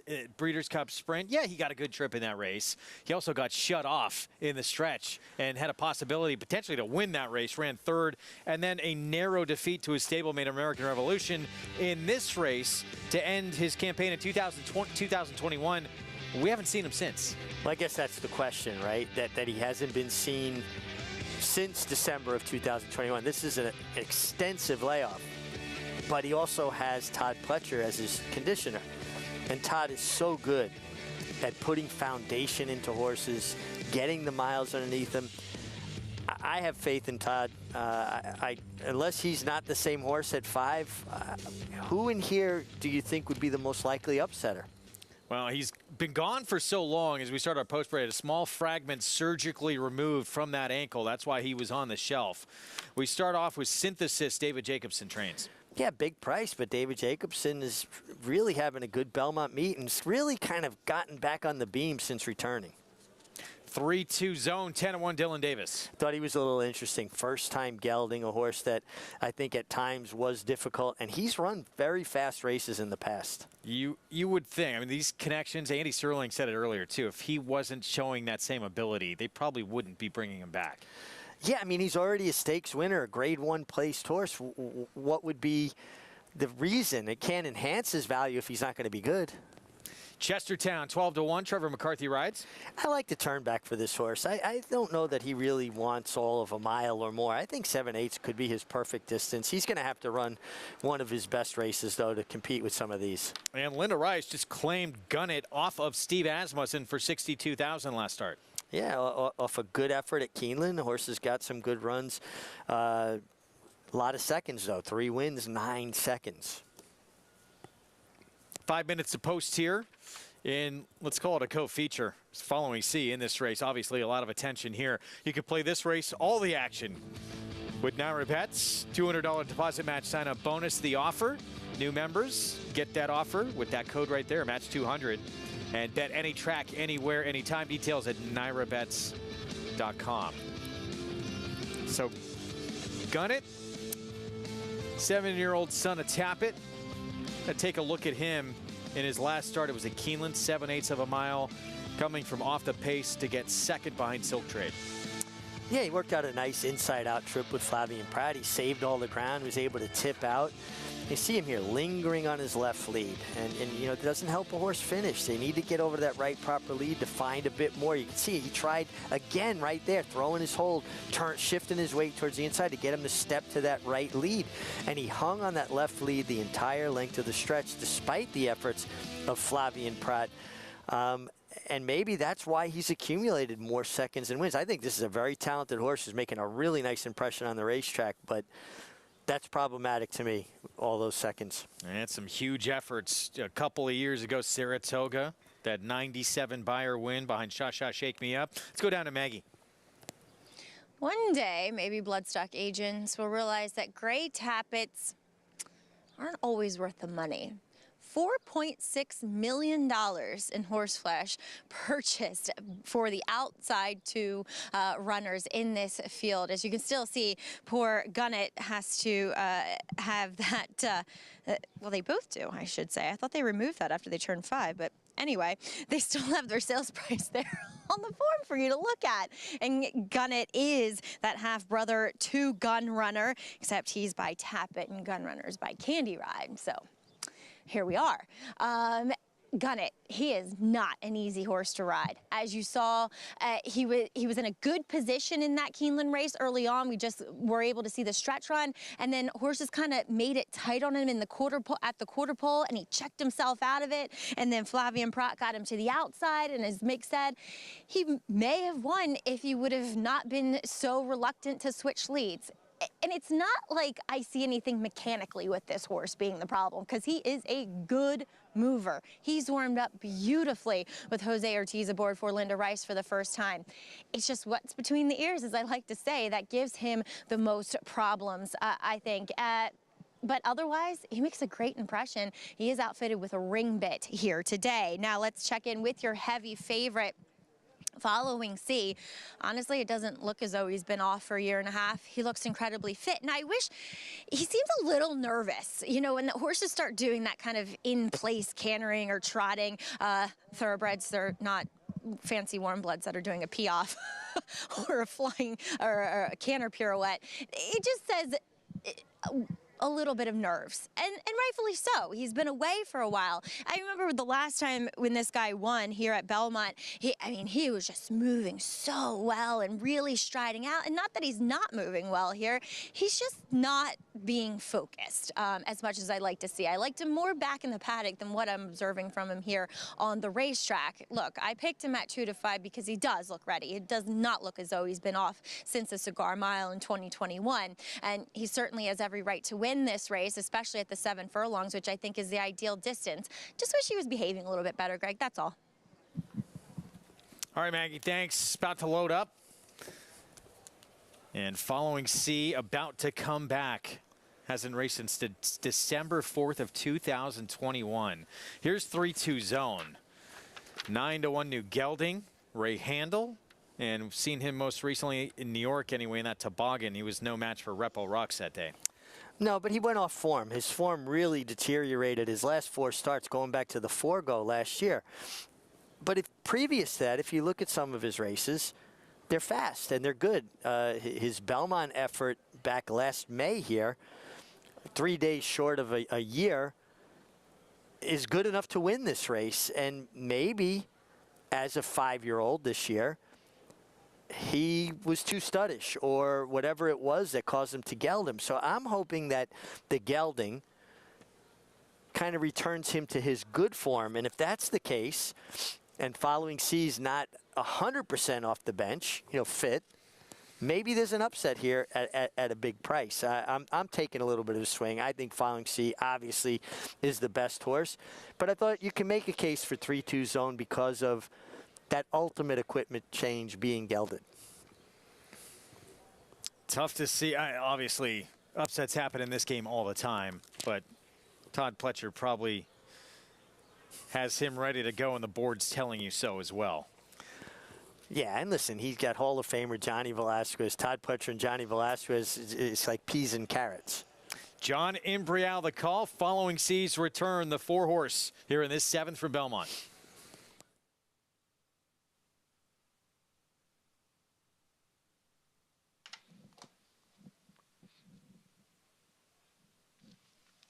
They're in the gate.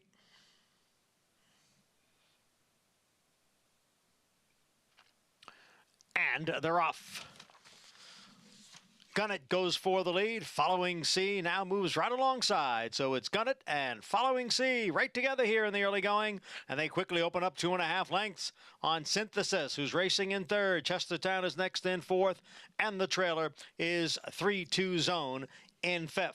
The big favorite, Following C, has now taken the lead from Gunnett. Following C by a half length. Gunnett on the outside in 2nd by almost 3. Synthesis races in 3rd. The opening quarter mile, 1 in 22 and 2/5 seconds.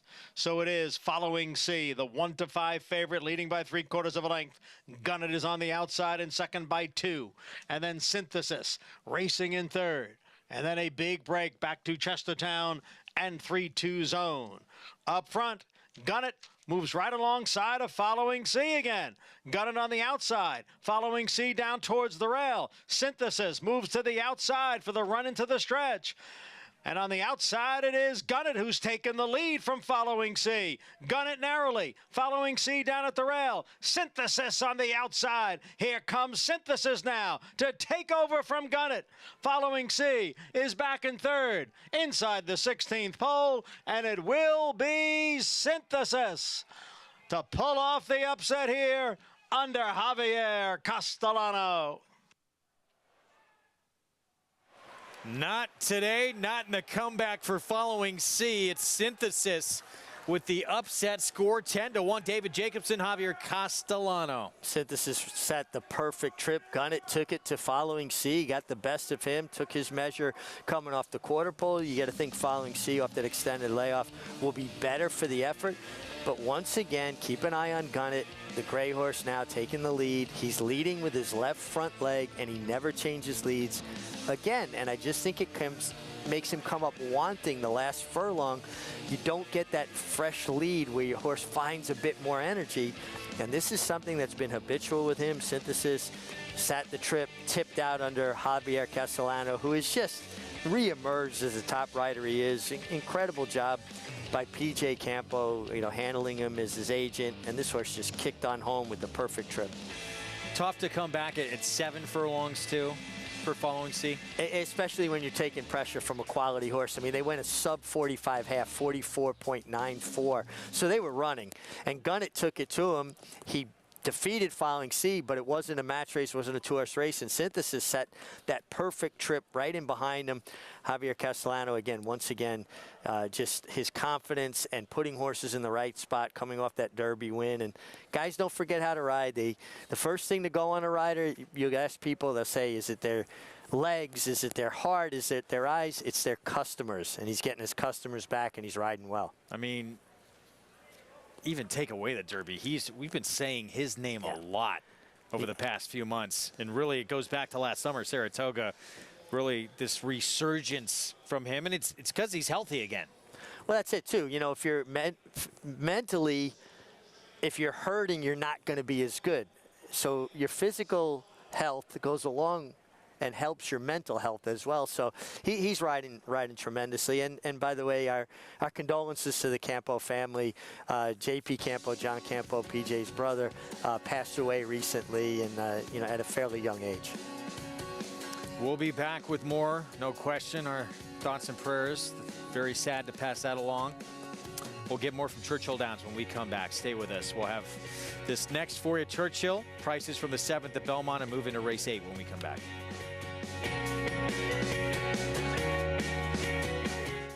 Number 1 is Mo Donegal by Uncle Mo. And they're off in the Remsen. As they come on for the finish, and it's going to be tight here in the Remsen. Mo Donegal bearing down on the outside. It's Mo Donegal and early voting, and it is Mo Donegal to win the Wood Memorial. And it will be Mo Donegal to win the Test of the Champion, the Belmont Stakes. The Fasig-Tipton Mid-Atlantic Made 2-year-olds in training sale. Recent stars include Kentucky Derby winner Mage, Grade 1 winners Feza, Beyond Brilliant, and Switzerland, plus graded stakes winners Classy Edition.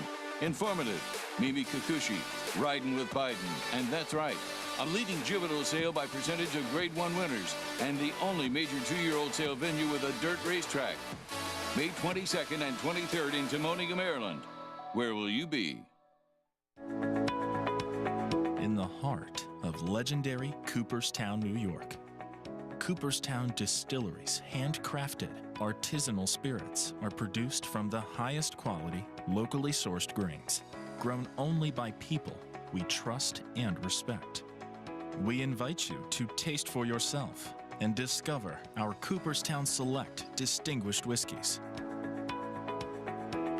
Cooperstown Distillery, the taste of excellence. It's America's original sport, and no one covers it better than americasbestracing.net. From the sport to the lifestyle, the best races, horses, and destination venues, cocktails, gambling, fashion, and more. americasbestracing.net is a sport for you.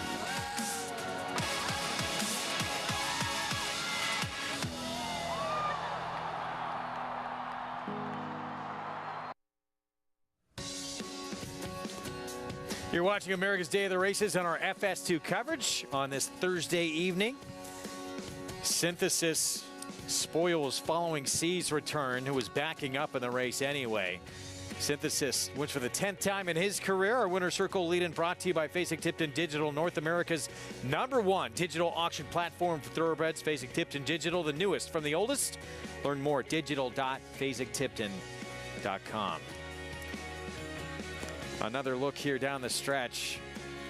And here's Javier Castellano going 3 wide on your eventual winner. Yeah, but you could see early on, the middle of the far turn, he was traveling, and you're Javier Castellano, you're watching the 2 main competitors in front of you basically pulling out all stops to defeat each other. You're feeling pretty good about the setup, and this horse finished well. Once again, your runner-up, Gunnett, just not changing leads, and I think that hurts him. But Synthesis, with that setup, much the best at $23 for the win. Pick 3. If you're alive at the pick 5, this will give you some indication of what you're looking at. $572 for the last 3 races. Good luck to you, and we hope you can close this thing out. Still with a couple legs to go. As we head back to Churchill Downs, 4th is up next. Mile and 3/8 on the lawn. First allowance condition race, and here's a Chad Brown runner, Haystack. Peter Brandt Silks, 7-2 with Tyler Gaffleone. Yeah, stretching to that 1 mile and 3 furlongs. Daughter of Warfront, Claiborne Farms stallion. Looks like she'll appreciate the 1 mile and 3 furlongs. Such Sounds getting back on the turf. First time since the debut and got a maiden win at Keeneland. Yeah, with a big late run, and it'll be interesting to see if that translates to 1 mile and 3/8. Wow, what a pretty filly. It's a big price. 36-1 on Chaton Rouge. You're turning back in distance. How often do you say that going 1 mile and 3/8 from 1.5 miles? 9-2. Ian Wilkes, 5-year-old mare, taking support. A lot of seconds, 6 seconds and 14 starts. Yeah, with only 1 win, you start wondering if the horse is a little bit herd bound, but you know the distance suits her well. Sweets Maker showed ability. In fact, broke her maiden on synthetic last time out. It's never been on the grass. Yeah, trying the turf for the first time. Daughter of Empire Maker out of a Giants Causeway mare. The 6, a long shot that had a look in here, making her 4-year-old return. Yeah, Rusty Arnold, terrific horseman. He's done extremely well over the years wherever he goes, but one of the leading all-time trainers at Churchill Downs, and this horse has already been 1.5 miles. Divinely Bolt, here's the 9. Chris Hartman trains. Yeah, getting back to the turf for her. Had a couple of runs at Santa Anita, hit the board on the turf. It's too big a price. Showed some ability on the grass out on the West Coast. Queen Judith, 7-2. Florent Giroux, Mark Casse. Yeah, this is your favorite too. You know, this board's a little bit wide open, but this filly's taking the most money, stretching out to the 1 mile and 3 furlongs after closing, going 1 mile and 1/8. Graham Motion, State's debut with Frivole. Yeah, very interesting runner here. First time off the bench, first time for Graham Motion, and first time in North America. Joyful Applause, major player, but a tough post. Yeah, the further out you get, the harder it is. And, you know, especially 1 mile and 3/8, you're running around 3 turns. So there's not a tremendous amount of run into that first of 3 turns. And also eligible draws into the race, 46-1. This is La Turista. Yeah, has won on turf, but would have to get a lot faster to compete here. All right, so a minute to post in this 4th coming up. Let's look at Joyful Applause. This was back from a stakes race, the Mrs. Revere. Grade 2, it was on the Churchill turf course, would wind up second behind Bubble Rock at 34-1 that day. Yeah, and so obviously, you know, has come out of some much better races. And, you know, she's tactical, and some people might look at it and go, well, will she stay the 1 mile and 3/8? Sometimes these races are won by horses that lay up fairly close, and they're able to just grind, continue, stay one pace. She did run 3rd at Churchill Downs going 1 mile and 3/8 when she was still a maiden, showing speed that day. Paulie, make some sense of this incredibly difficult race to handicap.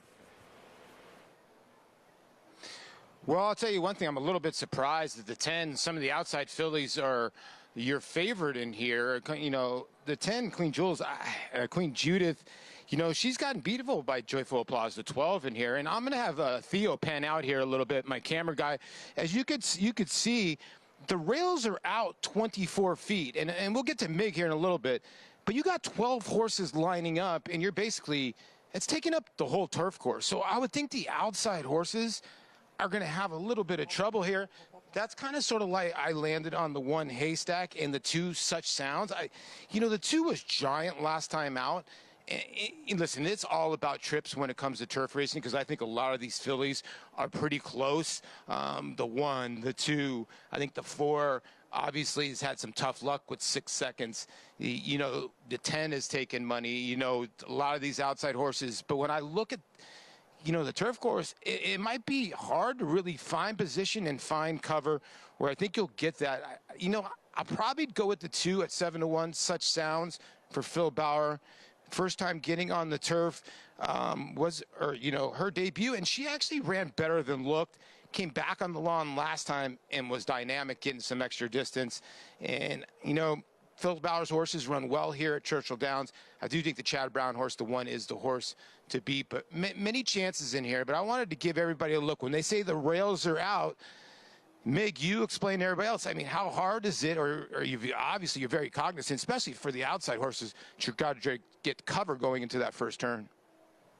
Especially, going a mile and 3 furlongs, a very short run into that first turn. You don't have time to find position, and the turns are even tighter with the rails out and less room to maneuver, and I think it puts horses up against it. We're taking a look at the 2-horse here on the screen, Such Sounds.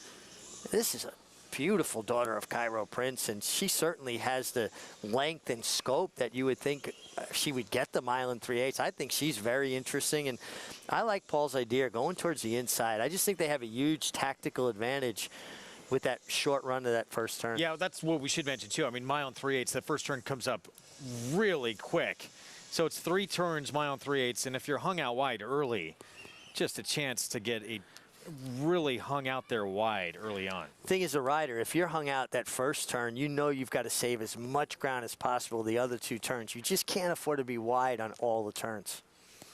So another bonus for the Chad Brown filly Haystack, who I didn't think had a huge advantage over most of these, really, except the fact that post position. And you expect this barn to move forward. And Tyler Gaffalione. I mean, he's just been riding lights out, particularly at Churchill Downs. He just seems to own the place. So talented. Let's go to Travis Stone for the call. There in the gate.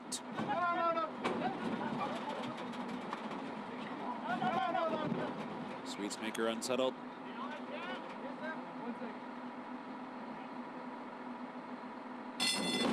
And they're off. Sweetsmaker broke alertly, and so too did Joyful Applause. From the far outside, Joyful Applause from the rail, Sweetsmaker. These two 1-2. Such Sounds right in behind, racing third as they settle down for the first turn. Queen Judith advancing on the outside up into third now. LA Fort is back into fifth. Divinely Bolt was in tight there, 6th. La Tourista 7th. Loved Rico down inside is 8th. Freevol 9th. And about 8 lengths off the lead. And then it's Haystack, who's buried at the inside near the back with Chaton Rouge the trailer. Very tight pack by us the first time. Only about 6 lengths from top to bottom. And the leader is Sweetsmaker. And the presser is Joyful Applause. And they gallop through the stretch the first time. Queen Judith is coasting along to their outside while third. Such Sounds toward the inside is cruising along in fourth, and LA Fort is 5th. The opening quarter mile goes in 24-3. The opening half in 49-1. Sweetsmaker leads the way into the second turn. Joyful Applause continues to prompt from second. Queen Judith 3 wide on the first 2 turns, while Such Sound saved ground both turns down inside fourth. LA Fort is 5th. Divinely Bolt in 6th. Loved Rico toward the rail 7th. Freevol's racing in 8th. La Tourista's in 9th. Haystack is still 10th and is still buried at the inside with a lot of horses before her. And the trailer down the backstretch run is Chaton Rouge. Heading for the far turn, 1 circuit behind him. Sweetsmaker confronted by Joyful Applause. Queen Judith has been prominent throughout. The 3 of them are across the track for the far turn. Such Sounds continues to save ground and is right there in behind, racing 4th. In between is LA Fort in 5th, Divinely Bolt 6th. La Tourista picks it up with a wide sweeping move out of 7th, and Haystack is following her. Getting into the race is Haystack now, but she's forced to go wide as they come for the top of the stretch. Sweetsmaker heads for home in front. Joyful Applause is right there. LA Fort pops outside from third. LA Fort's coming with a run, and so too is Freevol. And Haystack down the center, and Such Sounds up the rail. 1 furlong to go. LA Fort storms to the lead. Here comes Freevol on the outside, and now that one's in front and running to the wire. Freevol from off the pace to score by 3. LA Fort held second. Joyful Applause was third. Loved Rico grabbed fourth from Haystack 5th. State's debut for Tremendous Barn, Graham Motion and Frivole, however you want to say it. Winning effort in the debut at 9-2. I'm going with Frivole. And what a nice effort and what a nice ride. I mean, she broke from that post, was wide, but was able to find her way towards the inside and then really finished. I mean, kicked on hard for home and obviously, acclimated to North America very well. Great job. Graham Motion to have her ready to run like this off the bench. Wow.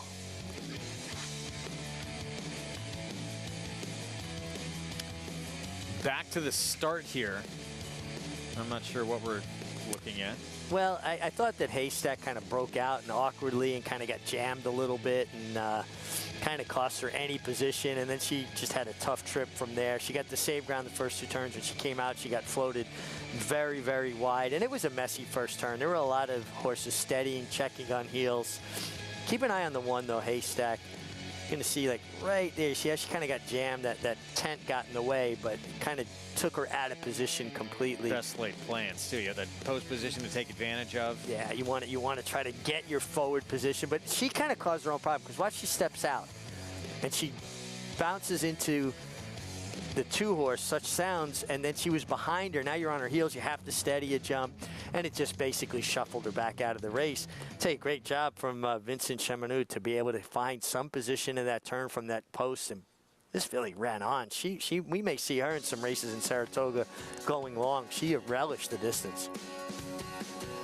Get back to New York when we return on the turf. 7 furlongs coming up. Allowance optional claiming field in the co-feature.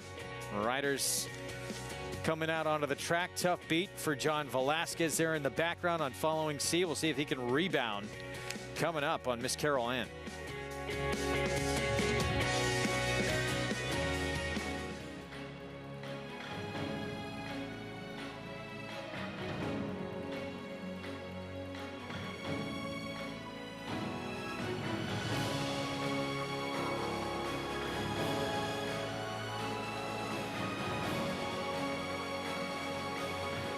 Olympiad leads American Revolution. Olympiad gets the gold in the Jockey Club Gold Cup.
Welcome back. You're watching America's Day at the Races Twilight Card here at beautiful Belmont Park in our featured 8th race coming up now. It is a 7 furlongs on the turf for the fillies, and we have a favorite in here for Chad Brown. Yet again, coming off of a layoff, number 6 Bahamian Club, daughter of Kingman. This is as short as she's going to go in her career, but physically, she's built to be a 7 furlong type. Probably a miler, as Kingmans seem to typically be here in this country.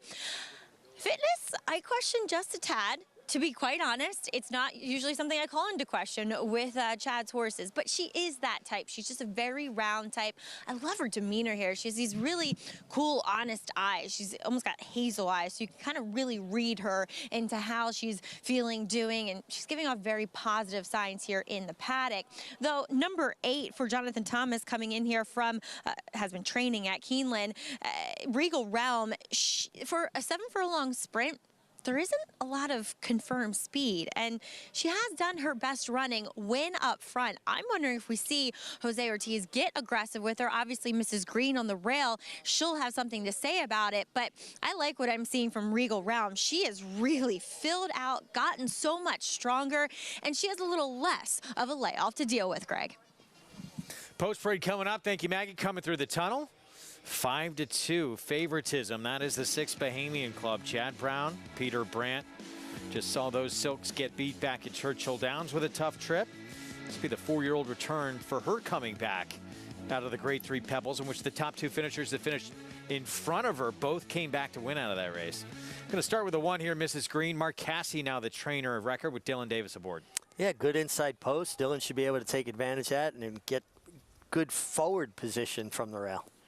Miss Carol Ann, she comes out of the Pebbles as well. That was back in September. Gets Lasix for the first time. Grand Motion just won that race at Churchill Downs with a horse off a layoff.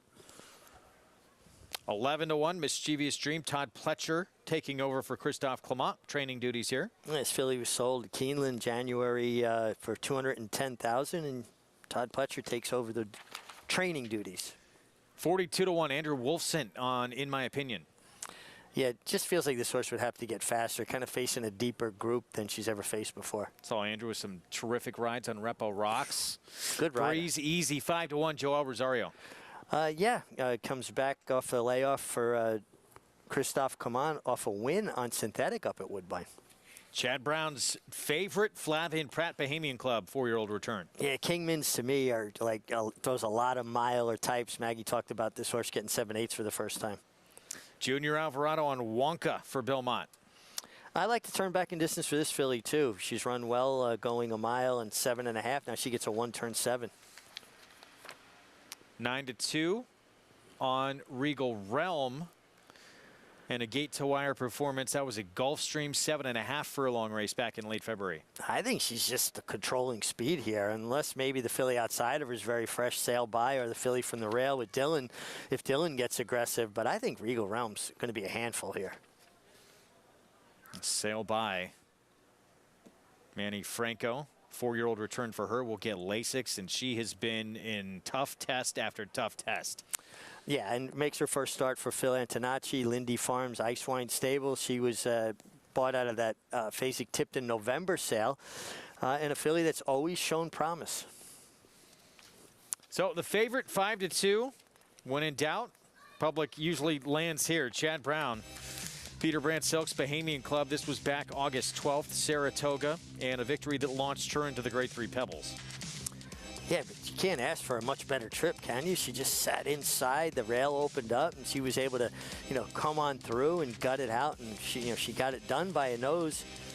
But you're not going to get a much better turf trip than that, are you? I mean, and it looked as though the runner-up here, Gino Romantica, was going to come back and pip her at the wire, and it was just a bob either way.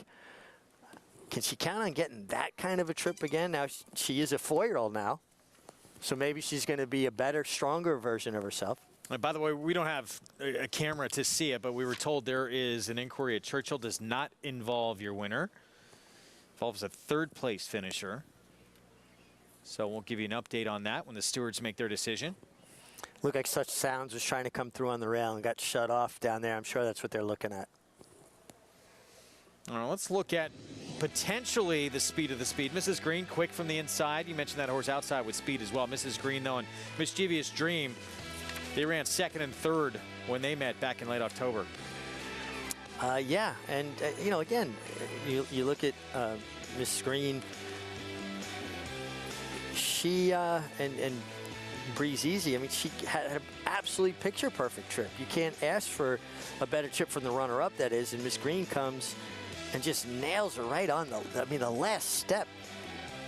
My apologies. Yeah, I was looking at October 29th. That was October 15th. Win for Mrs. Green. Breeze Easy ran 2nd. Mig all over it. So this will be her return. And, we talked about it before. Coming back fresh. Has the rail. Has tactical speed sprinting. Shorter distances. Could see this one forward as well. Let's go up to Maggie for more.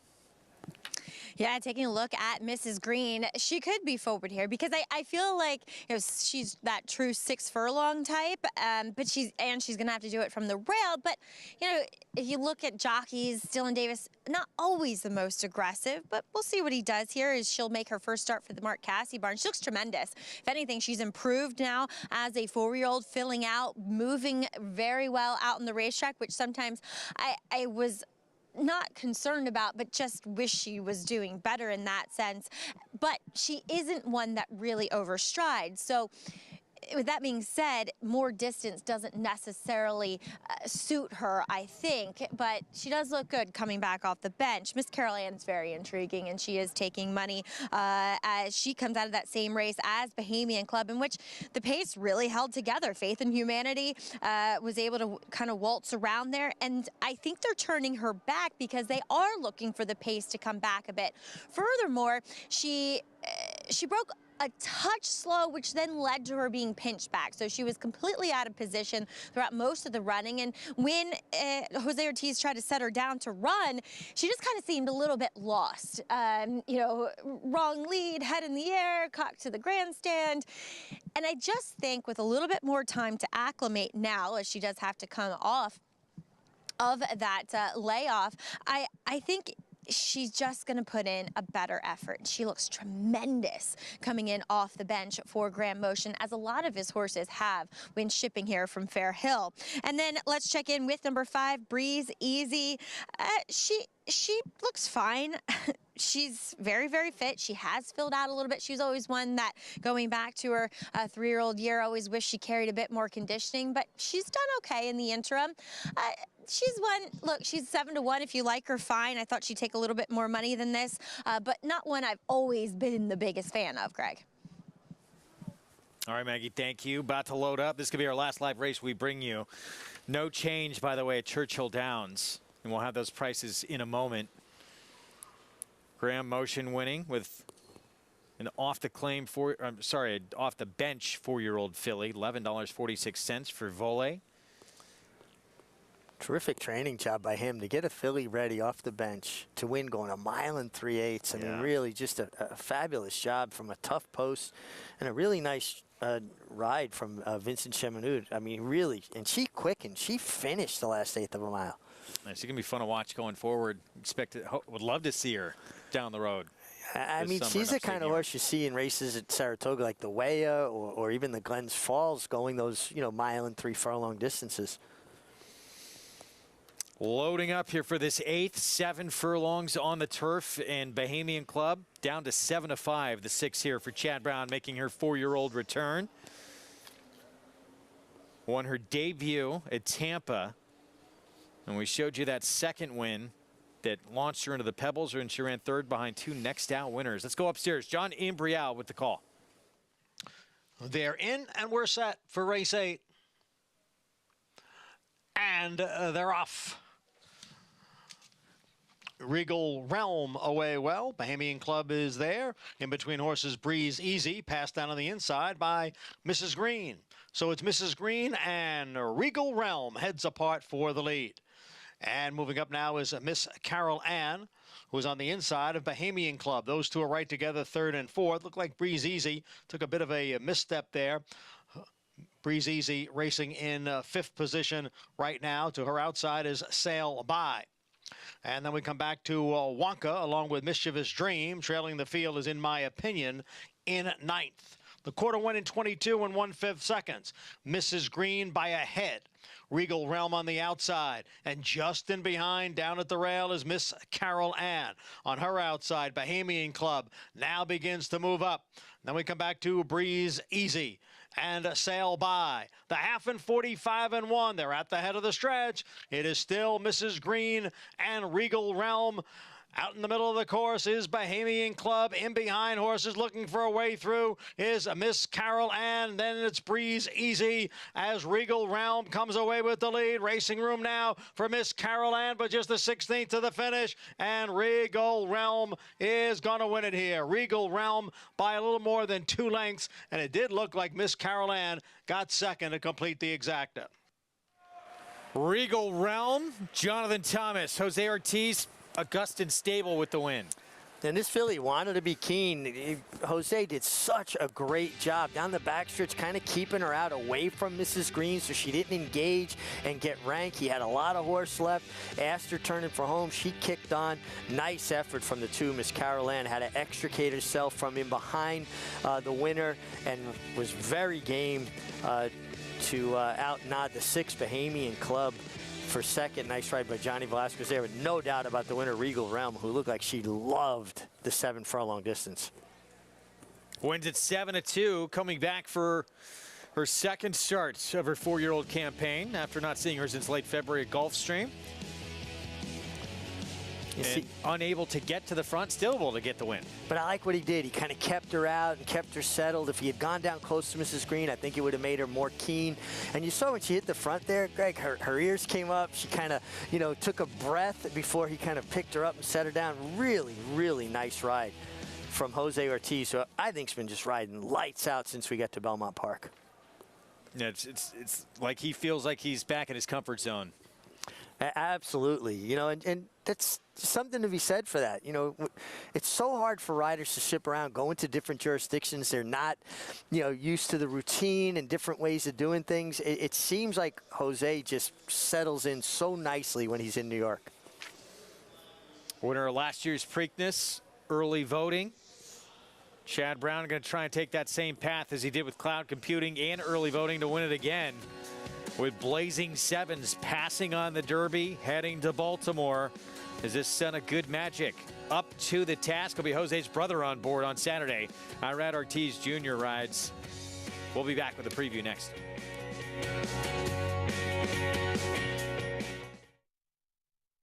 The momentum continues for War Dancer as 26 Black closes to take the first turf race of the 2023 Aqueduct meet. 26 Black in time! Now with over $5 million in progeny earnings, including Dancing Buck. Dancing Buck by a half dozen lengths. Long shot Surprise Boss. Surprise Boss is not going anywhere! Surprise Boss, look at this effort! New York's #1 turf sire begs the question, shouldn't you have a War Dancer? Visit wardancerstud.com to book your mayor today. On a perfect day, there is no finer place in all of sports. Nerves, excitement, and anticipation. Than beautiful, truly stunning.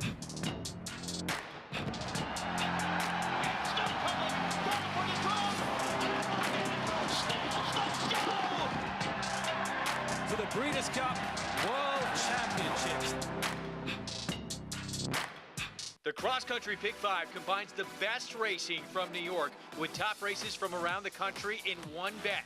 Find it in your track menu and play this weekend. Races and free PPs posted at NYRA.com/crosscountry. RaceLens is the most in-depth product in horse racing with unique features found nowhere else. True odds, predictive analysis, and pace projection. RaceLens. It will change the way you follow horse racing and take your game to the next level. Racetrack Television Network brings you every race, from every track, on every screen, every day. With monthly packages starting as low as $5, RTN gives you great value and access to more live HD streaming and race replays than anyone. Visit RTN.tv today to sign up and watch on almost any device, including Roku and Amazon Fire. RTN has packages that start at $5 per month.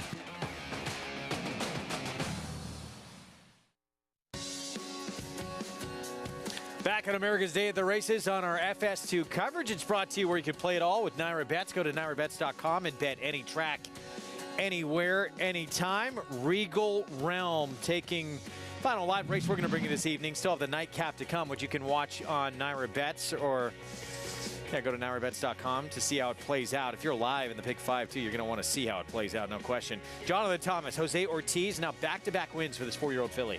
Yeah, and I just think she likes shorter distances. She's a filly that tends to be keen.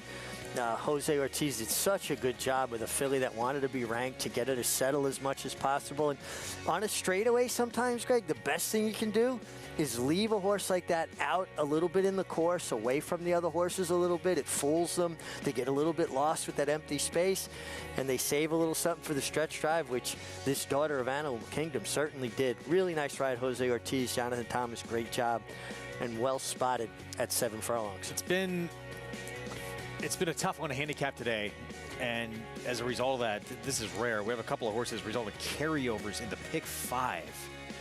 The 9, the 12 would carry over the Pick 5. The smallest payout in the Pick 5 is the 1, $10,652. The next smallest is $16,570 to the 6 and the 8. So good luck to anyone still alive. Rooting for you to bring it home. Some big numbers in this late pick 5. Obviously, big one, Middle Jewel, the Triple Crown. Coming up on Saturday, can Mage keep things going for Gustavo Delgado and Javier Castellano? People say all the time, it's so hard to win in Baltimore with that kind of running style coming from so far back. Is that a misnomer? Is that true? I don't think it's the ideal style for Pimlico, but if you get pace, pace makes the race and saving ground. And we saw that he's a horse that doesn't mind running in kickback behind horses. I mean, I think he can do it. I've really warmed to this horse a lot, Greg. He's got such a intelligent way about him. If you look at his eye and how clear-eyed he is, and he kind of surveys things, he takes it in, and he will have no fast workouts between the Derby and the Preakness. His trainer's saying that, you know, all the heavy lifting's done. He's fit coming off the Derby, keeping him happy, healthy. He looks like he's moving well, coming out of obviously a tough race, and maybe this horse is just getting good at the right time. I mean, he's won me over. Incredibly hard to do. That's why it's such a short list that he is on. Horses who did not start as a 2-year-old to win a Derby. Horses just making their 4th career start to win a Derby. It's amazing what he's overcome, and still to think that that was his 4th start, the Kentucky Derby, that he can just keep getting better and better potentially. Well, his trainer, Gustavo Delgado, you know, has won Triple Crowns in Venezuela, has put the foundation, the miles in for him to get the mile and a quarter. You look at his work tab, and I'm saying this in hindsight, right? Hindsight's 2020. Those 6 furlong workouts, the steady series of workouts, starting slow, finishing fast, building into it, like a crescendo, if you will. And I think he sent out a very fit horse in the Derby. You know, there's an old adage.